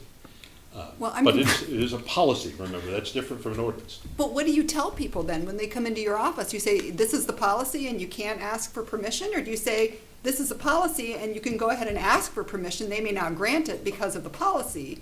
But I'm confused because it seems like we're telling people one thing when we're doing something else, and that's not very good. Policy. Well, that's actually what. Or communication. That's actually what came up on that project on Broomfield Road, was where, and the gentleman knew the policy. This is Tim Beebe. It's his office. And Mr. Beebe was certainly aware of the sidewalk policy because he deals with it regularly. And we gave the direction, you certainly can go to the Plan Commission. You know the policy as well as we do, but you certainly can go to the Plan Commission and ask. And had he done so, essentially we would have not had any objection if you had chosen, just as we had no objection to you doing what you did here against the policy. It made sense to grant that relief in those two cases. It would have made sense to grant the relief in Mr. Beebe's case. He chose not to come to you. We can't compel that. But he chose to build it rather than come to you about it. Are we also talking then about revising this policy to make it Absolutely. clear? Okay. I was going to say, can you clarify between the policy and the ordinance? Because it seems like we're talking about the ordinance and now you're talking about the policy. So we talked about the master plan update. I know Mr. Oliver was not part of that discussion, the framework, and I know it's been a little bit since we talked about it. That's coming back. As we talked about with the master plan update and included in that framework that you agreed to of things that need to be done to the master plan, it talked about incorporating the sidewalk policy into the plan. And you have absolutely the authority to do that. And so my thought is, with your agreement, that once we've completed our conversation with the sidewalk ordinance and allowed it to move on to the board, so frankly, so that the authority for this policy we have can be actually made clear in the ordinance, that the next conversation for us would be, and really the first next step in the master plan process, is to talk about the policy and have something that you would then recommend to the board so it could be adopted and it would follow right behind this ordinance. So yes, absolutely, that needs to be done. Rodney, can I ask maybe just a technical question here? When we talk about the EDAs, development authorities, funding different projects, prioritization, those are funding residential plots, aren't they? They're not funding where there's not a site plan that would trigger the construction of you're not going to have if I want to make an addition on my house, I'm not getting a site plan per se, I'm getting a building permit and whatnot. So, but it doesn't. So there's no trigger for a sidewalk. So the development authorities are. Site plan is a trigger. Right, exactly. So the development authorities are developing, they're paying for sidewalks in front of residential. Are there projects where they're paying for projects in front of commercial as well? They've certainly done. So there's no restriction for a development authority to pay for a commercial project? Right. For them, it's within the boundaries of their DDA district, which does include some residential areas. Okay. But actually, it's predominantly commercial or industrial. Right, right. No, I mean, that's just what I was trying to get at when we're thinking about policy recommendations down the road is what role a development authority can play in when we're looking at a project where, I mean, we do have some triggers that very much make sense on a site plan, and we have some triggers for that require a site plan but does not make sense at all to trigger a sidewalk construction. And you know, where does a development authority figure in terms of maybe promoting construction of a sidewalk or a pathway, but also providing some financial relief to that project as well. So I'm just trying to get it clear in my head as to what that looks like. The EDA board has established some grant funding that also helps with this. So for projects that maybe somebody wants to do some sidewalk work, there is the opportunity to apply for a grant to get some relief of that. But as I said, the EDA board is also identifying certain areas where it's felt that completing the sidewalk links is important, and they're doing them. One of them, or the one that's going to be have a bid opening this week, is the connection from M20 East Pickard Road up to Jameson Park. It's a relatively short stretch, but Park now is not connected by a pedestrian path. We actually have the road right of way there to do it, and with a couple of minor obstructions that would have to be adjusted. So that project will connect that. There have been some preliminary planning work done for a couple of other sections. You heard the Prestige Center, you had that on your agenda tonight. They are putting in a section of sidewalk. The properties around them are either already developed or very unlikely anytime soon to develop. One is a storage yard for the drilling place that has been there for forever and is not likely to come before you with any kind of a site plan. On the other side, there's a couple of office buildings that were developed many years ago, and at a time when sidewalks were not required. So completing the rest of that stretch that would not likely be developed privately is a high priority, for example. So that's a section that they've looked at, trying to complete that. Similarly there, trying to get over the freeway, because that would be key. And we have Mid-Michigan College on one side, we have a lot of residents on the other side of the freeway. Getting a connection over the freeway that's safe. That's something completely beyond, of course, anybody privately.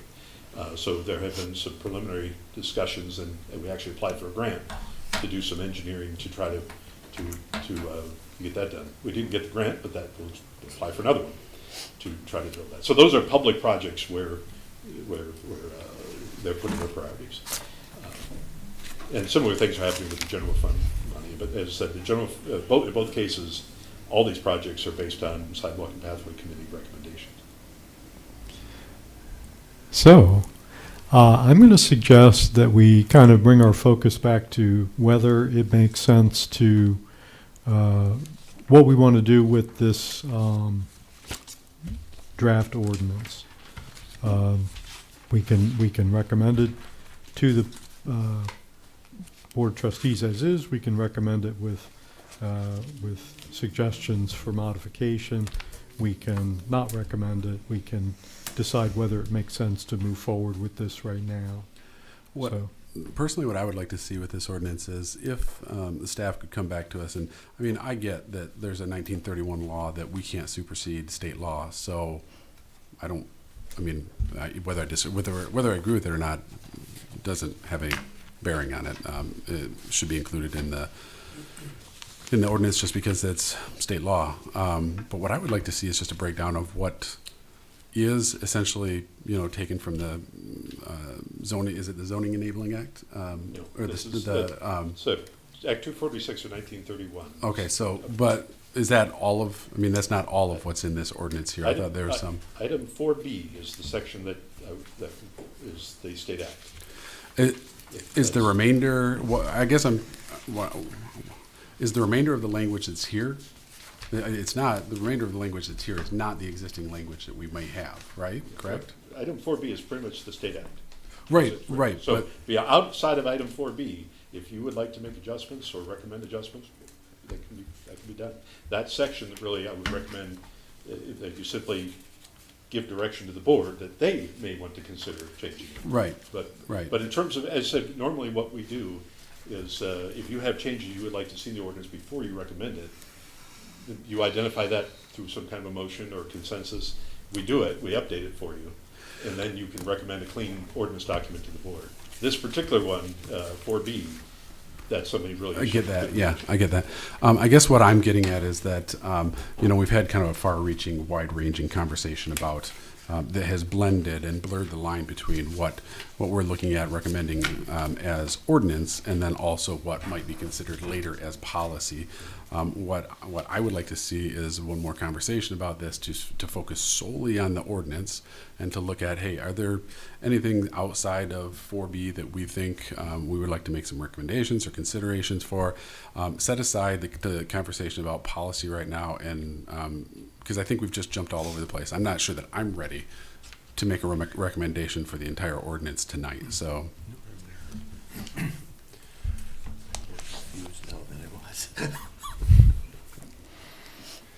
So, Mr. Chair, what would the appropriate course of action be? I'm in a similar mode where I'm not feeling good about this ordinance and any recommendation, but I also want to be productive. And so, is there a chance to bring back the non-controversial administrative clarifying points as step one, and the commission review of the more controversial aspects of the policy, once clearly identified, as a step two? Or do we just postpone and hope we get a better version to talk about next time? Well, a motion to postpone is always possible. If one does that, then I think we would want to give direction in terms of what questions we want answered, what information do you want to see, say, next month. It seems we've identified several areas right now. I'm not sure I would articulate them all in a particular motion, but it seems worthy of postponement instead of action, because I don't think we're rejecting the ordinance, but at least personally, I'm not prepared to recommend it or recommend it with specific changes at this point. Well, I'll tell you, the note I have at this point is related to Section 10, Part B, and that was to update it to clarify that that's direction for the township initiated repairs, and to make clear that the other items in Section 10 are responsibility of the property owner, the site obstructions and snow and ice removal. So we will make that clarification in a draft that you would see if you chose to postpone tonight. That's the only direction I have from you. If you have other specific adjustments you would like to have made, I'm happy to incorporate them. But as I said, that's normally done either by motion or by consensus of the commission. Perhaps we could see the changes that you've mentioned just now, see them at the next meeting, and any commissioners that have any additional concerns with other language could bring those concerns to the next meeting, and if there are none presented, we could approve a recommendation to the board at that time. That's at the discretion of the commission.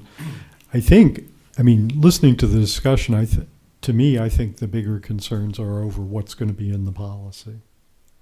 Right? I haven't really heard too much, because the main concerns with this were 4B and what's going to be required, what's not going to be required, and that's going to come down to what policy gets adopted.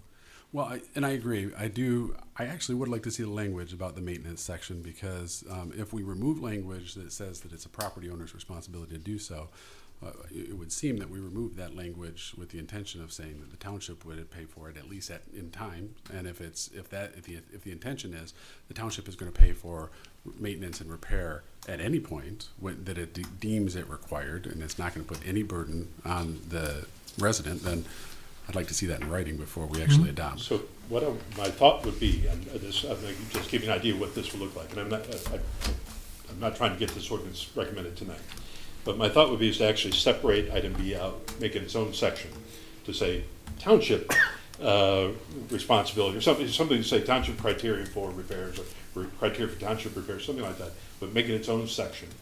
And then the remainder of Section 10 would say resident or owner responsibility.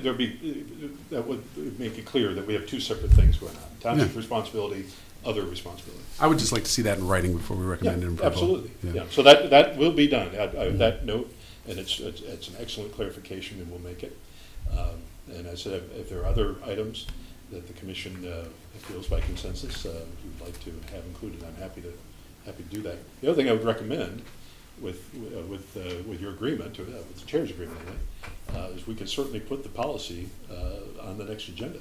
And we could try to incorporate some of the language we've already discussed tonight into it.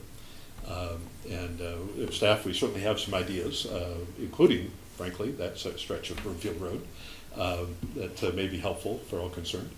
But we can bring that to you, and so you can start that conversation. The only issue with the policy is, as I said, it really would be best if we updated this ordinance and got it adopted, and then invited the board to adopt an updated policy.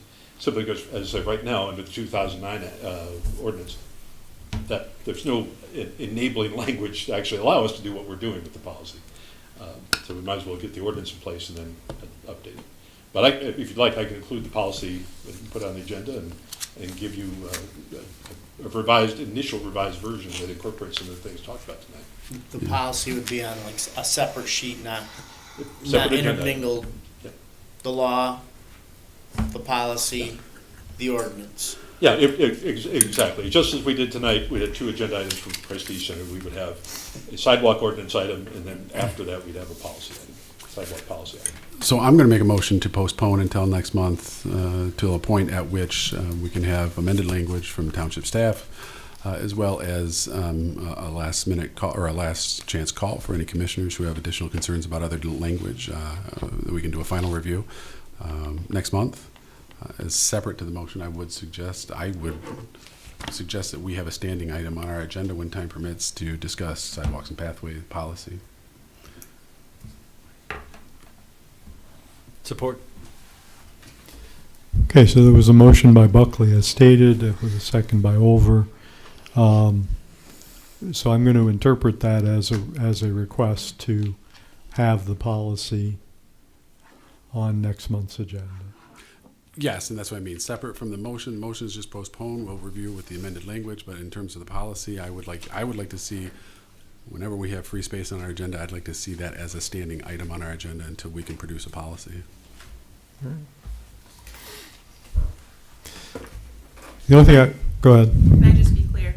So the motion is to postpone for amended language. Aside from that motion, Yes, I should have separated those comments with a little distance, but I was just getting it all out. But So yes, I'm that's not the gonna motion. Correct. okay, Yeah. just make sure. Yeah. The only other thing I would say would be, if any commissioners have other concerns with the ordinance, you should either speak up now or get them to township staff as soon as possible, because we really want to make sure that we're not simply coming back in a month and new things are coming up that could have been brought up now. That's all. Any further discussion on the motion? Motion is to postpone until June. Okay, if not, roll call, please. Shingles, Yes. Lapp, Yes. McDonald, Yes. Buckley, Yes. Thering, Yes. Olver, Yes. Gross, Yes. and Squadrito. Yes. Motion carries to postpone. Okay, thank you. Okay, so, ready for another one of those? And that's our 2 hours.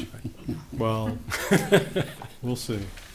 So we have one more agenda item tonight, which is under other business.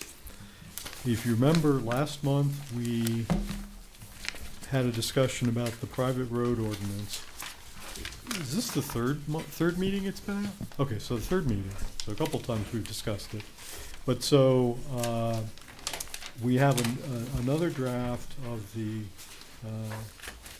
private road ordinance, and I'll let Rodney introduce this, and we will have a discussion. Well, thank you.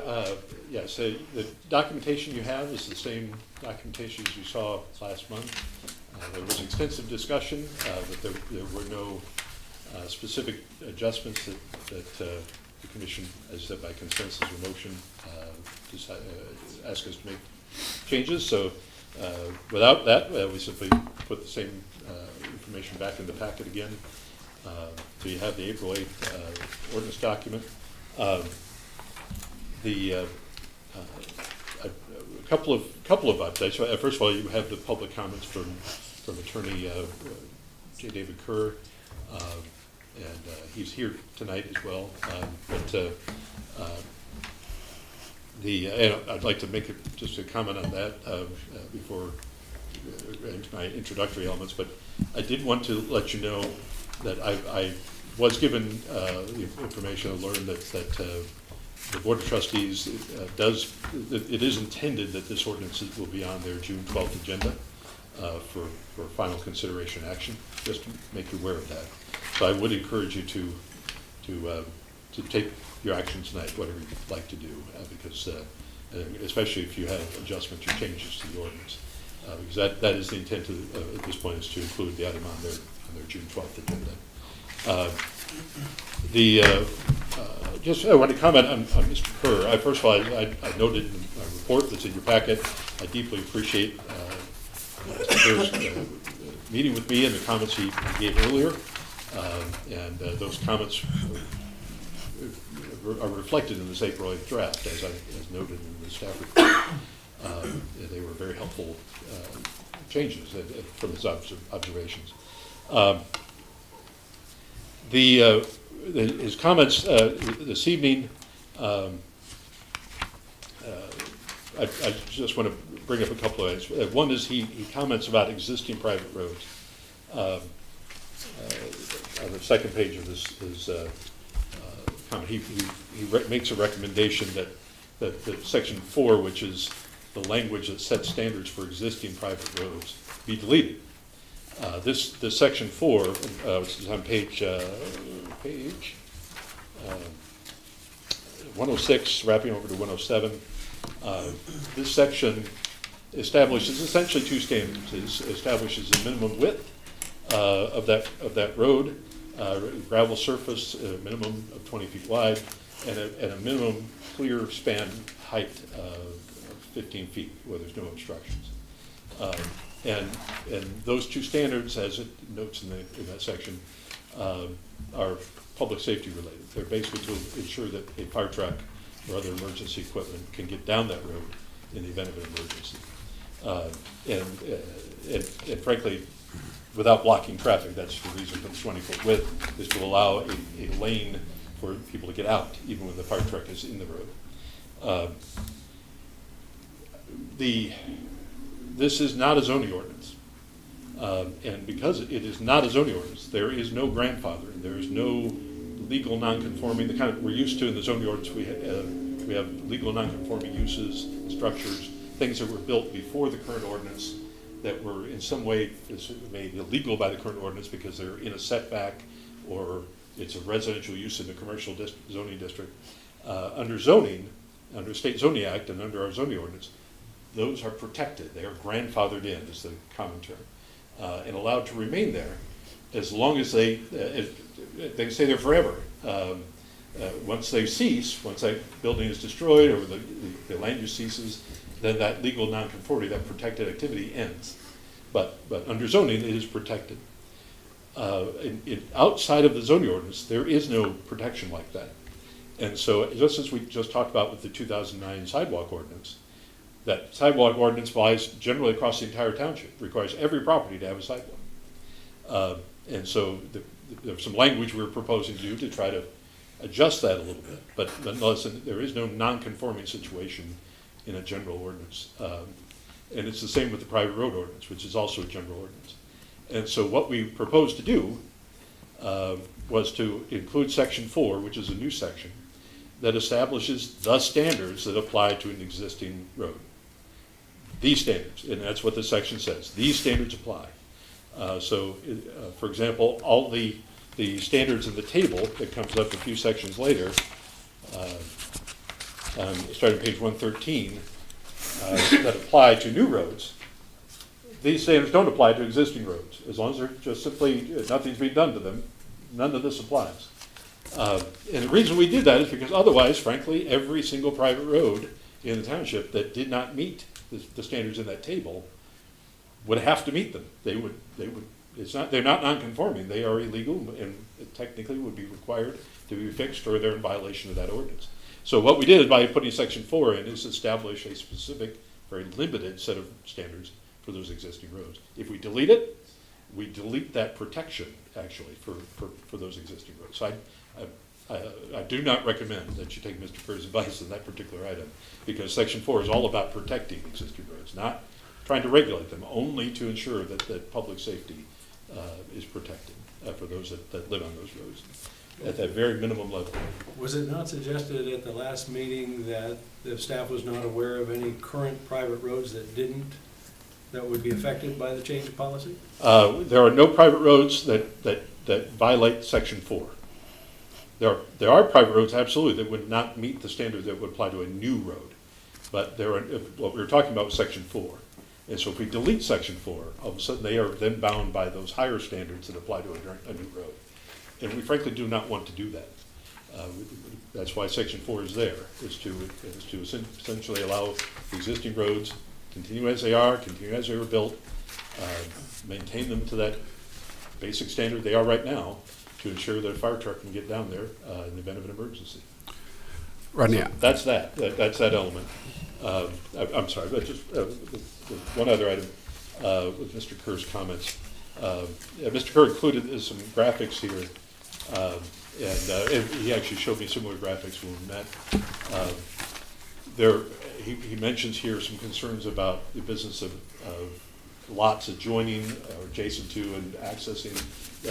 The language actually that we discussed and that ended up in this April 8th draft was to say that these rules apply to lots that both abut and have access to a private road. Because our whole point is that those that are using the road should be responsible for maintaining it and paying for repairs or whatever needs to be done to that road. It's a private road. And his concern was about, what about a property that might be next to a private road? It might be on the land next door, right up on the property line, but they don't access it. They don't have any right to it. And that was actually the previous draft did not make that clear. That was one of those clarifying elements that I appreciate Mr. Kerr's input. And this is why we have these conversations, so that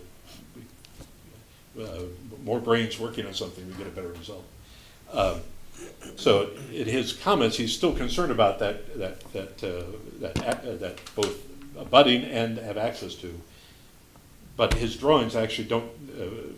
Almost none of the drawings actually have access to the private road. They only are next to it. And so the language of the ordinance is both abutting and accessing. That is, there's a driveway connecting in. At that point, that lot has responsibility for maintaining that road. So I just want to make that clear, is that actually the comments he's making do not apply to this ordinance as it's drafted, because of the language that was added to this April 8th draft to make it clear it's both, the affected parcel is both a private road and have access to it. Could I ask, though, I'm looking at that first little part of Section 4 at the bottom of page 106. Yep. Number one. I understand, well, it's not even before one, just the Okay, lead paragraph. Yep. I understand what you're saying about abuts and has access to. What I'm trying to figure out is, does the ordinance dictate to that group of property owners how they're going to share any costs that might occur for maintaining the road, or is it up to them to figure that out amongst themselves? Yeah. If there's a maintenance agreement, obviously that's a private contract. We don't even in that case, all we do for a new road is require a maintenance agreement for a new road. Mm-hmm. But even then, we don't dictate the terms. Mm-hmm. That's up to the property owners to figure out how they were going to do that. So But is in the that- case of these existing ones, we do not even dictate that. We simply say Okay. that they're But what responsible. about, and let me just finish the thought, what about if a road is at some point determined to be in violation, one of these existing roads, and therefore, there's refusal to deal with it? I'm assuming that the enforcement would include, just like with other things, Township eventually says, well, we'll do it and we'll bill you. No, it's a private road. This is private property. We kind of walked through this before. I'm happy to do it again. Township enforcement typically starts with education. And so our first step, it's usually, if we can, we would formally talk to people, but often we don't have a phone number or an email address. What we have is an address. because that's what's in the property database. So typically it will start with a letter, and that letter will indicate the problem. Here's, we have this ordinance, here's what it says, this is what we observed, because typically it's the ordinance enforcement officer's job to observe a violation. In some cases, there may have been a complaint, and we haven't observed it yet, but we may be notifying them of the complaint. But typically, we've gone out and seen it. Even in the case of a complaint, we go out and see what the issue is. So we have observed this condition that, and often the language will be, appears to violate the ordinance in this way. Here, this is the violation. And then it will indicate what can be done about it. Number one, it will indicate, please contact us. We invite that contact. We invite the opportunity to sit down and meet about it. But it also will typically have, based on the ordinance, have language that says this needs to be repaired or corrected within a certain time frame. And that time frame is basically set by the ordinance. Often, there is an opportunity to also to say, if you need additional time, that's something we can have a conversation about, because we do have the ability, the ordinance enforcement officer has the ability to provide additional time when a property owner has made a commitment, essentially has a plan. We typically want something in writing, this is what I'm going to do, this is when I'm going to do it, and then we celebrate it, go forth and prosper, and let us know how things are going, and we just keep track. And we've had projects that have taken months to get done. We've had projects that have taken a couple of years. We had a project that I think it was 2 years to correct some illegal activity that was done. And we continue to work with them and work with them, and it eventually got done. But what we were seeing was that they were moving. It was glacially slow, but they were moving. And that's what we want to see. And what happens in the event that it's a non-responsive? Let's fast forward to that part Next where step, it's, yep. yeah. So typically the next step is the township has a municipal violations bureau ordinance that allows us to issue civil infraction tickets, and there are two types of those. One is, it's actually, the language is civil infraction notice. It's actually a ticket. That's just how the state law calls it, is a civil infraction notice. It looks like a traffic ticket, but it does not go to court. It stays with the township in our violations bureau, which is basically my department essentially functions to manage those. And the ticket simply says, here's the violation, and you have whatever 10 days, whatever the ticket language says. Ticket is a state act creation. We just follow their framework for that. So I think it's 10 days or whatever it is. It must be corrected. The fine is for initial ticket is $50. That has not changed for quite a long time.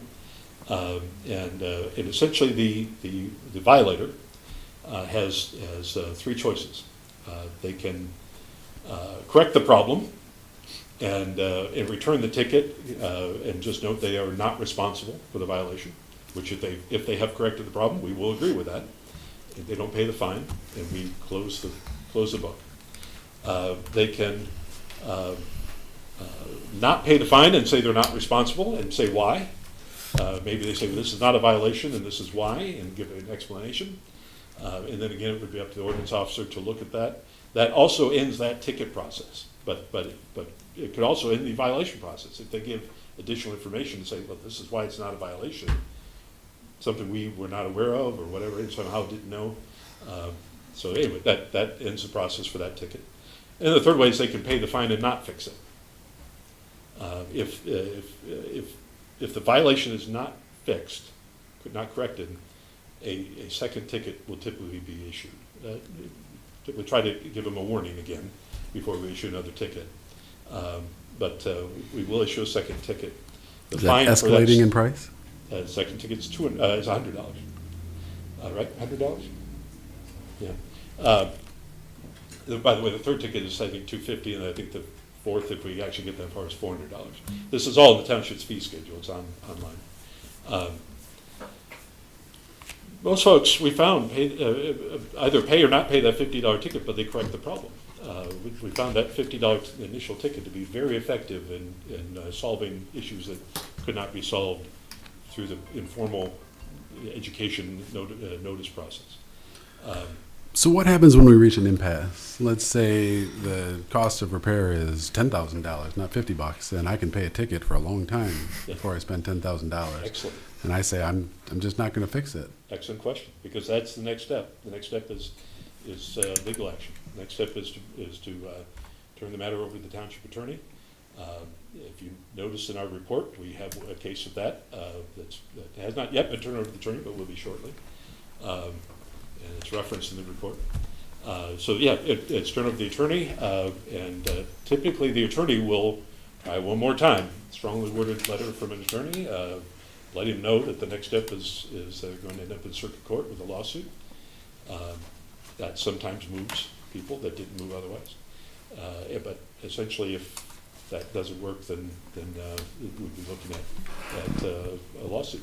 So fundamentally, it's not a case of the township doing the work for you, like mowing your lawn if you don't mow your lawn, and then just billing you.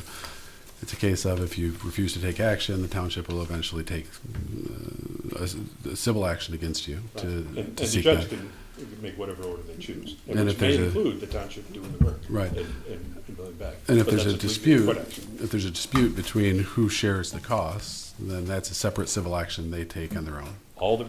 In the case of a private road, all the property owners that are responsible for that road would get the same notice, and they'd all be listed on that notice, so they are aware that each got it, and they would all be subject to that potential legal action. By the way, the weed control business, the mowing of tall grass, Yeah. which the township does during certain times of the year, that's based on a 1941 law that specifically says that is the action. Sure. In that case, Sure. we don't issue tickets, Right. because that law does not allow us to. Right. That law simply says that we can mow it ourselves and charge them, so that's why we do that in that particular case.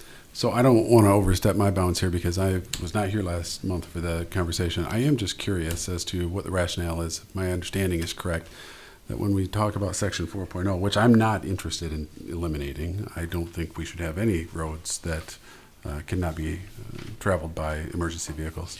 But I am curious when we say that in that opening section, talking about private roads that were developed prior to establishment of the ordinance for land that abuts or has access to. So you're telling me And has access. and has access to.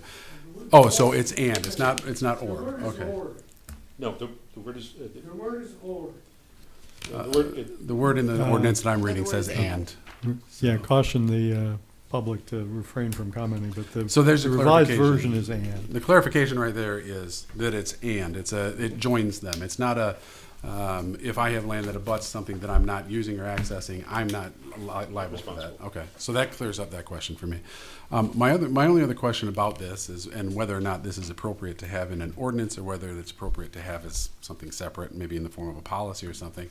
We did within the past couple of years have someone who did not want to deal with their private road and they wanted to shut it down, and we did not let them. And I maybe I missed it. I'm admittedly frazzled, probably like anybody else, but is there any language that we have or should have that talks about how someone can decommission a private road and close it? So, actually, this gets the interaction between township ordinances. The zoning ordinance requires that every lot to be buildable, and therefore, if it is already built with the home or other permitted structure building, that lot must have direct frontage on either a public road or approved and constructed private road. That's more or less the language of the ordinance. And so, in a case where somebody's trying to close a private road, if that would cause, let's assume it's residential. If that would cause lots with residential homes on it that are currently on that private road to suddenly no longer have road frontage, that would be an illegal action. So under the zoning ordinance, that would be illegal. So that's where we wouldn't even be talking about private road ordinance. Yeah. It would be illegal under the zoning ordinance. That's how we would enforce it. This ordinance does not. It simply says alterations to private roads. I suppose if someone went to do it, we could make them go through the permit process. But it's not. This is not intended for that. So if somebody went to, let's say they went through the whole process, built, got approval, put down the easement, recorded it at the county register of deeds, and built the road. Never divided the property out, never built anything, and later they just want to farm it. Absolutely, they could do that. And frankly, we don't even need to be involved in it, because it does not affect anything related to township ordinances. They could, if they own the property and they own the easement, they could extinguish the easement, they could remove the road, and we would not have any concern about one way or the other.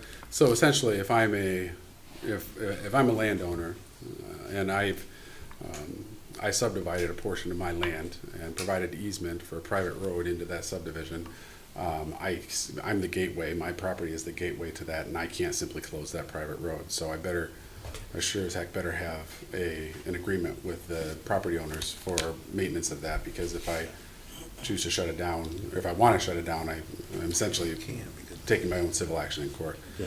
If I own a property where the private road is entirely only used and serviced by me, serviced to me, I can shut it down, open it or shut it down whenever I want. Absolutely. Okay. Yeah.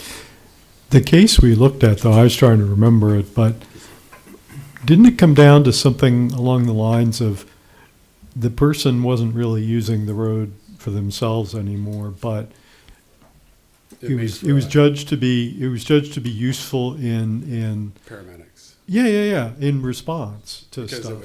it created a situation where paramedics would have to take a long loop around to Yeah. get to residential. Okay, so area it was there. a connector. It connected through. It was a connector, yeah. That's access on the properties. Right, Absolutely. that's what I mean. I That's a understand different that. thing. Yeah. The only other comment, and I'll shut up, the only other comment I have about this language is similar to what I had about the pathways and sidewalks, is that, the planning commission doesn't have any control over how a special assessment district operates or acts. However, I have strong opinions, being that I've been through it, about the way the trustees, the way the board makes use of their special assessment district. And in some fashion, I personally would like to see the planning commission make a recommendation to the board of trustees that they take steps to simplify their special assessment Can't. district. That's actually the state law. That crazy process is governed by the state law. We have to follow it with exactness, or the special assessment district may not be valid. What about the cost structures in there? All governed by state law. We actually, So state the law- board of trustees has actually, by policy, chosen not to assess certain costs that they could assess under the state law. They've chosen to administrate costs, to not charge certain things. That's a board policy decision. But the state act governs the process. They govern all of the elements that you experienced, the petitioning and the public hearings and all the multitude of steps is all through that is through state law, and we can't alter it. Well, then I guess that my recommendation would be that, we talk about education for, residents and property owners and that sort of thing. It is an extremely confusing process that I've had firsthand experience with, and Do you know the reason why it's so complicated? It's actually to protect you. It is actually to give every possible opportunity for a property owner that could be assessed a significant chunk of change to have public input on that, to object, to suggest alternatives, to have every possible chance for them to be heard. That's why it's so complicated. And a good example of why it's important, maybe it's not a great idea, but you're familiar with the dam failures in Gladwin County and Midland County. They're going through the process right now of reconstructing those dams. Part of that is funded by a special assessment district covering 2 counties, multiple townships. And a few property owners on one private road in one community have filed the formal objection. This is the very last step. This is way at the very end. They have filed a formal objection that now has the whole matter in court. And that whole part of that restoration process that's funded by that special assessment district is stopping in June. That's when the money will run out that they have already received, mostly state grants and such, and federal grants. That the money to do certain things will run out in June, and the folks doing that work have said until this objection is cleared and we can start collecting those funds, we cannot restart that. And so the lakes will not refill and the dams will essentially be made safe, but they will not be finished. And so that's and it really, they have the right to object. And it is a huge amount of money. And so even in that late date, they can object. So that's entirely why that process is so complicated. Yeah, I mean, admittedly, it's incredibly cumbersome. And I don't think that there's any subdivisions in Union Township that have 2 dams that they're dealing with. So I think that the difficulty is initiating and working your way through the process with residents who have no idea how that municipal service or that aspect works, and probably receive very little, in their minds at least, very little kind of education on that and next steps. Because frankly, there's education to be had on both sides, how to go through the process, but also education for property owners who are just residential property owners who have a paved road that determines in part their home value. That if that paved road deteriorates to a certain extent and the cost, the more a road deteriorates, the greater the cost to repair it becomes. And at some point, that cost becomes too great even for the motivated people to fix the road. And now you're looking at things that affect home values. So there's some level of education that can take place on special assessment districts and how they're leveraged in order to take care of those private roads. So we have on our website, we have a very extensive citizens guide that tries to turn the state law into layman's terms. You argue one way or the other, well, it doesn't, but it has been, the guide has been borrowed by a number of other communities that have essentially made use of it to create their own guide. So ours is one of the first, really, I think, that was created in this framework. And it's very extensive. It lays it all out and tries to do it in a way that citizens can understand. And it's available on our website for anybody to look at. It's under the Public Services Department. And it's a citizens guide for special assessment districts. Okay. But I will say, with regards to Section 7, to finish up our conversation, all this section is intended to do is say that process, special assessment district, can be used to create a funding mechanism if the property owners decide to for a private road. And the reason it's here is actually the 3 points that follow on the top of page 109, because under the special assessment district law, the township can be potentially on the hook to actually do the work for a public road project. And we didn't want to be on the hook to do it for a private road project. This is private land, it's private property, and so items 1, 2, and 3 address that neither the township nor the county road commission have jurisdiction or responsibility to actually do the work. All that we're doing here is allowing the property owners to access the special assessment process if they want to create a funding mechanism for them to do the work. Okay. So, any other questions from commissioners or comments on the ordinance? So you've heard Rodney. The Board of Trustees is going to be taking a final vote on this, or at least it's likely to be on their agenda for June 12th, I think you said. So we won't meet again before then. So this would be our last opportunity to take action before that vote. And so it's really the same 3 options. In this case, probably not postpone, but recommend as is, recommend with recommendations, or don't recommend. On page 105 on our staff report, we have some bolded language there. If you'd like to use it, down at the bottom of our bottom of the report where it says motion to recommend, that will help help Tara as she's putting the draft minutes together if you use that language. Yeah. I'll simply say, I mean, as you pointed out, this is the 3rd meeting we've discussed this, and I think some very good concerns have been brought up. I don't think I don't think any of us are wanting to do something that's gonna lead to undue, angst or expense or, trouble for residents. If the overwhelming priority is making sure that emergency vehicles can traverse these roads and, help people that have a fire or a medical emergency or something, I'm not seeing anything, in the revised version, I'm not seeing anything in here that's an obvious red flag that's gonna create, problems, other than, you gotta keep your road passable.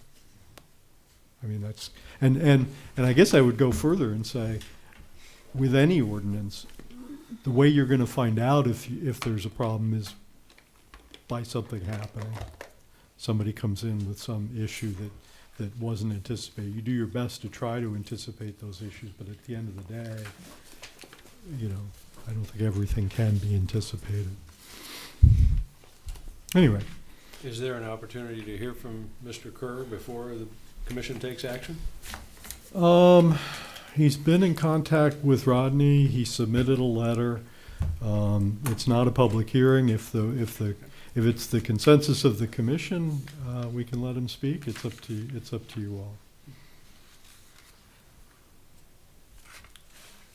Simply curious, as he's been sitting there so calmly and nicely, and came here for a reason. So I just wanted to make sure that there was an opportunity Yeah. there, Well, I rather believe than he commenting said- after the fact. Yeah, I believe he said in his letter that he was planning on attending to be available to answer questions. That's what prompted my question. So We'll respond to questions, so. Are there questions from commissioners either for him or for Rodney at this point? I did mention this the last meeting. I don't know this to be true, but I would find it hard pressed to have your home insured on a road that isn't accessible by a fire department.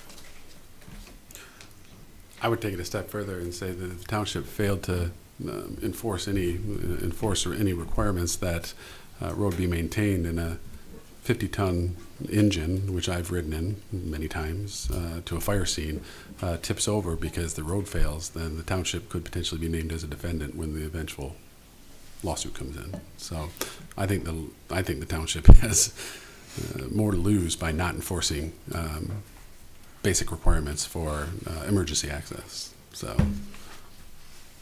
I think we would be derelict in not requiring that private roads maintain emergency access. Okay.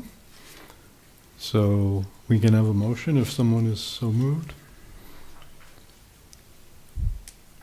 I move to recommend to the Board of Trustees that the proposed private road ordinance with the draft date of April 8th, 2024 be adopted as presented. Is there a second? I'll second. Go ahead. So the motion was by Lapp. Did you already have a second time? Either one. Okay. Doesn't We'll matter. give the second to McDonald. They were simultaneous. Further discussion? Okay, if not, roll call vote, please. Gross. No. Squadrito. Yes. Lamp. Yes. Olver. no. Thering. Yes. McDonald. Yes. Shingles. Yes. Buckley. Yes. Motion carries. Okay, the vote will be recorded 6-2, correct? All right. So that motion carries. So we have a few more items. And so at this point, we have our second public comment. This is the extended public comment. Individuals are invited to address the Planning Commission on any item, whether it was on tonight's agenda or not. We ask you to come to the microphone, give us your name and address for the minutes, and restrict your comments to 5 minutes on any issue. Extended public comments open at 9:34. Good evening. Ben Gunning, 2270 and 2280 East Broomfield Road. First of all, I appreciate all the knowledge that I gained this evening. I almost kind of feel bad that I opened the the box for the Kraken to jump out of here, because the ordinance that was presented is, I think, even more penal than the one that was there previous. But I do appreciate the discussion. I'm sure probably the ordinance itself will end up going to the Board of Trustees, and so my hope is that you guys look at the policy itself. Because I guess my biggest issue is that what I wanted to do should never have triggered what it triggered. And why did it trigger? What was the trigger? Just simply having something that needed to be reviewed? You know, it was going to be a small little garage, which I need badly because I don't have room to put equipment in. But I certainly can't afford, you know, an $80,000 sidewalk, but let alone everything else that it would trigger. My sign would have to be moved. You can't put that kind of sign back on, so I'm sure I'd have to put a monument sign in. I would have to do, so it would probably end up being closer to a $100,000 expenditure just to put up a small $15,000 to $20,000, you know, garage, which just seems incredibly silly to me. So, you know, I was given the option by Rodney in a discussion I had with him that I could request relief, but being the supervisor of the township, I knew that that area was a no relief given area in the policy itself. So I questioned the validity of that and whether it would actually have come to be. You know, I just find this whole thing incredibly troubling because as a small business person, you want to try to improve what you do. I've tried to do, and Mr. Oliver's been out to my place, and Mr. Buckley has been also, and Mr. Gross has also, and has seen, you know, the improvements that we've made, and I did it all within the confines of what I could do. I would like to do more. You know, there's more things that I want to do. I'm not ready to, you know, punch the clock yet. I got more time left. You know, but I'd like to be able to have the levity to be able to do those things. And with financial constraints put forth by the current ordinance, I just don't see how I will ever do it. You know, because nobody's walking around with that kind of extra cash in their pocket. There's a few people, obviously, but I'm not one of them. You know, I've always lived very conservatively. I live in a very conservative house. You know, I just work. You know, as Mr. Buckley knows, you know, I'm 10 to 12 hours a day, 7 days a week, you know, for 9 months a year. You know, I don't have much of a life beyond the confines of my property. Sometimes I just like to get in my truck and drive down the street just to say that I've been outside my property. And that's my life. But when I was given the opportunity for relief, in my mind I knew that the policy didn't allow that, so I questioned that. But also, what I don't want to be stuck with the burden of is the temporary relief. So at what point in time am I going to be called to put that sidewalk in? What's going to trigger it? You know, is it the property next door to me that I think was required to put a sidewalk in that never put in? So if they put theirs in, all of a sudden now there's an adjoining property. Yep, boom. We want you to put in your sidewalk. But you also have to look at areas, and then the priority areas. The whole idea was this is reactionary to unfortunate incident on Crawford Road. And that's kind of where this policy or in the sidewalk committee, I think, actually evolved from was that incident on a Halloween night a few years ago, where a young man was unfortunately, you know, hit by a vehicle and you know, passed away. And so, you know, moving forward on a positive note is that I'm going to put my trust in you guys to put forth at least some commonsensical, you know, language. And I don't even want to use the term common sense. Is everybody thinks you have common sense, but a lot of people don't. So let's just talk logic. You know, some logical steps in there. And number one is scalability. I mean, what is the scalability? You know, in my mind, when I wanted to put up what I wanted to put up, which was a small garage, I went to Peter. You checked, is there any zoning issues? There's no zoning issues. So in my mind, what I should be able to have done is go to the building official, get a building permit, and put up what I wanted to put up, and then guess what? You guys get to tax me on it. Okay, and the township makes money off taxes. And so all of a sudden there's more in the pot to do more things with. But golly, the way it is now, I'm not gonna do anything. You know, I'm not gonna do it. I'm not gonna go anywhere near broaching, you know, and enforcing an ordinance that I can't afford.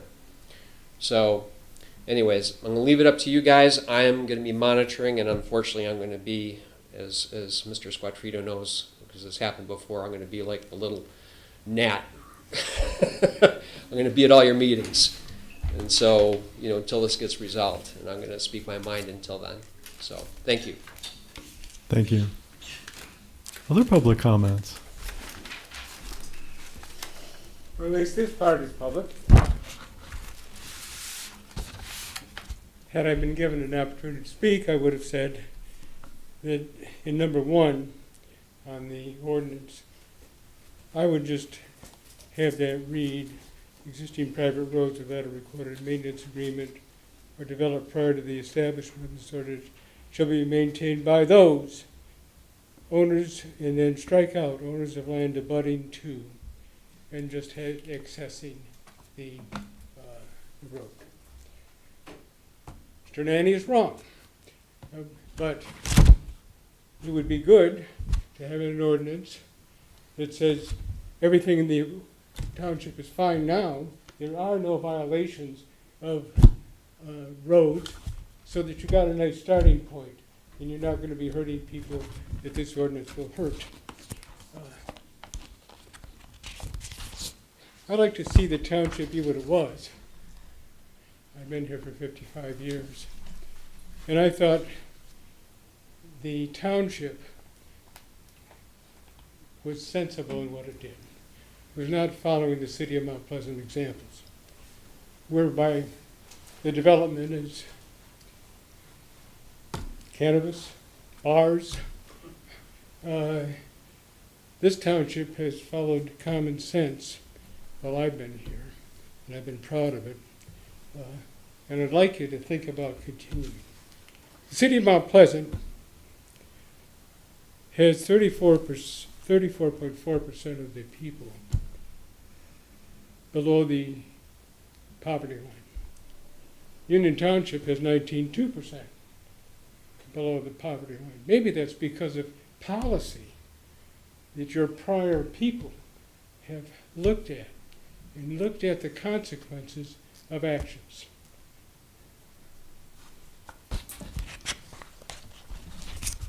The chart I gave you was for the purpose of showing abutting landowners. Now, I think it should be noted, with respect to any enforcement, that anything I've got on here where there are abutting owners who are not using a road or maybe running a tractor down it shouldn't be bothered. And people should not be caused to interact with each other and have fights that would be unnecessary had the township not intervened. I certainly agree with you that fire trucks, ambulances, it's very important they be able to get down roads. I don't think we have any problems with that. I have a problem with abutting landowners next to land that they're not using and having to pay for. I think that's wrong. You're told by your staff it doesn't exist. We'll see in the future. I've been here 55 years. I've done a lot of real estate work in this township. Your hired people are looking at the assessor's roles. That's not land ownership. They're like grantor, grantee index in the register of deeds office is there. And I've been looking at that for years. Okay, thank you. Any other public comments? Bob Somerville, 3678 St. Andrews Drive. I'm here representing the family of Riverwood Golf and Bowl.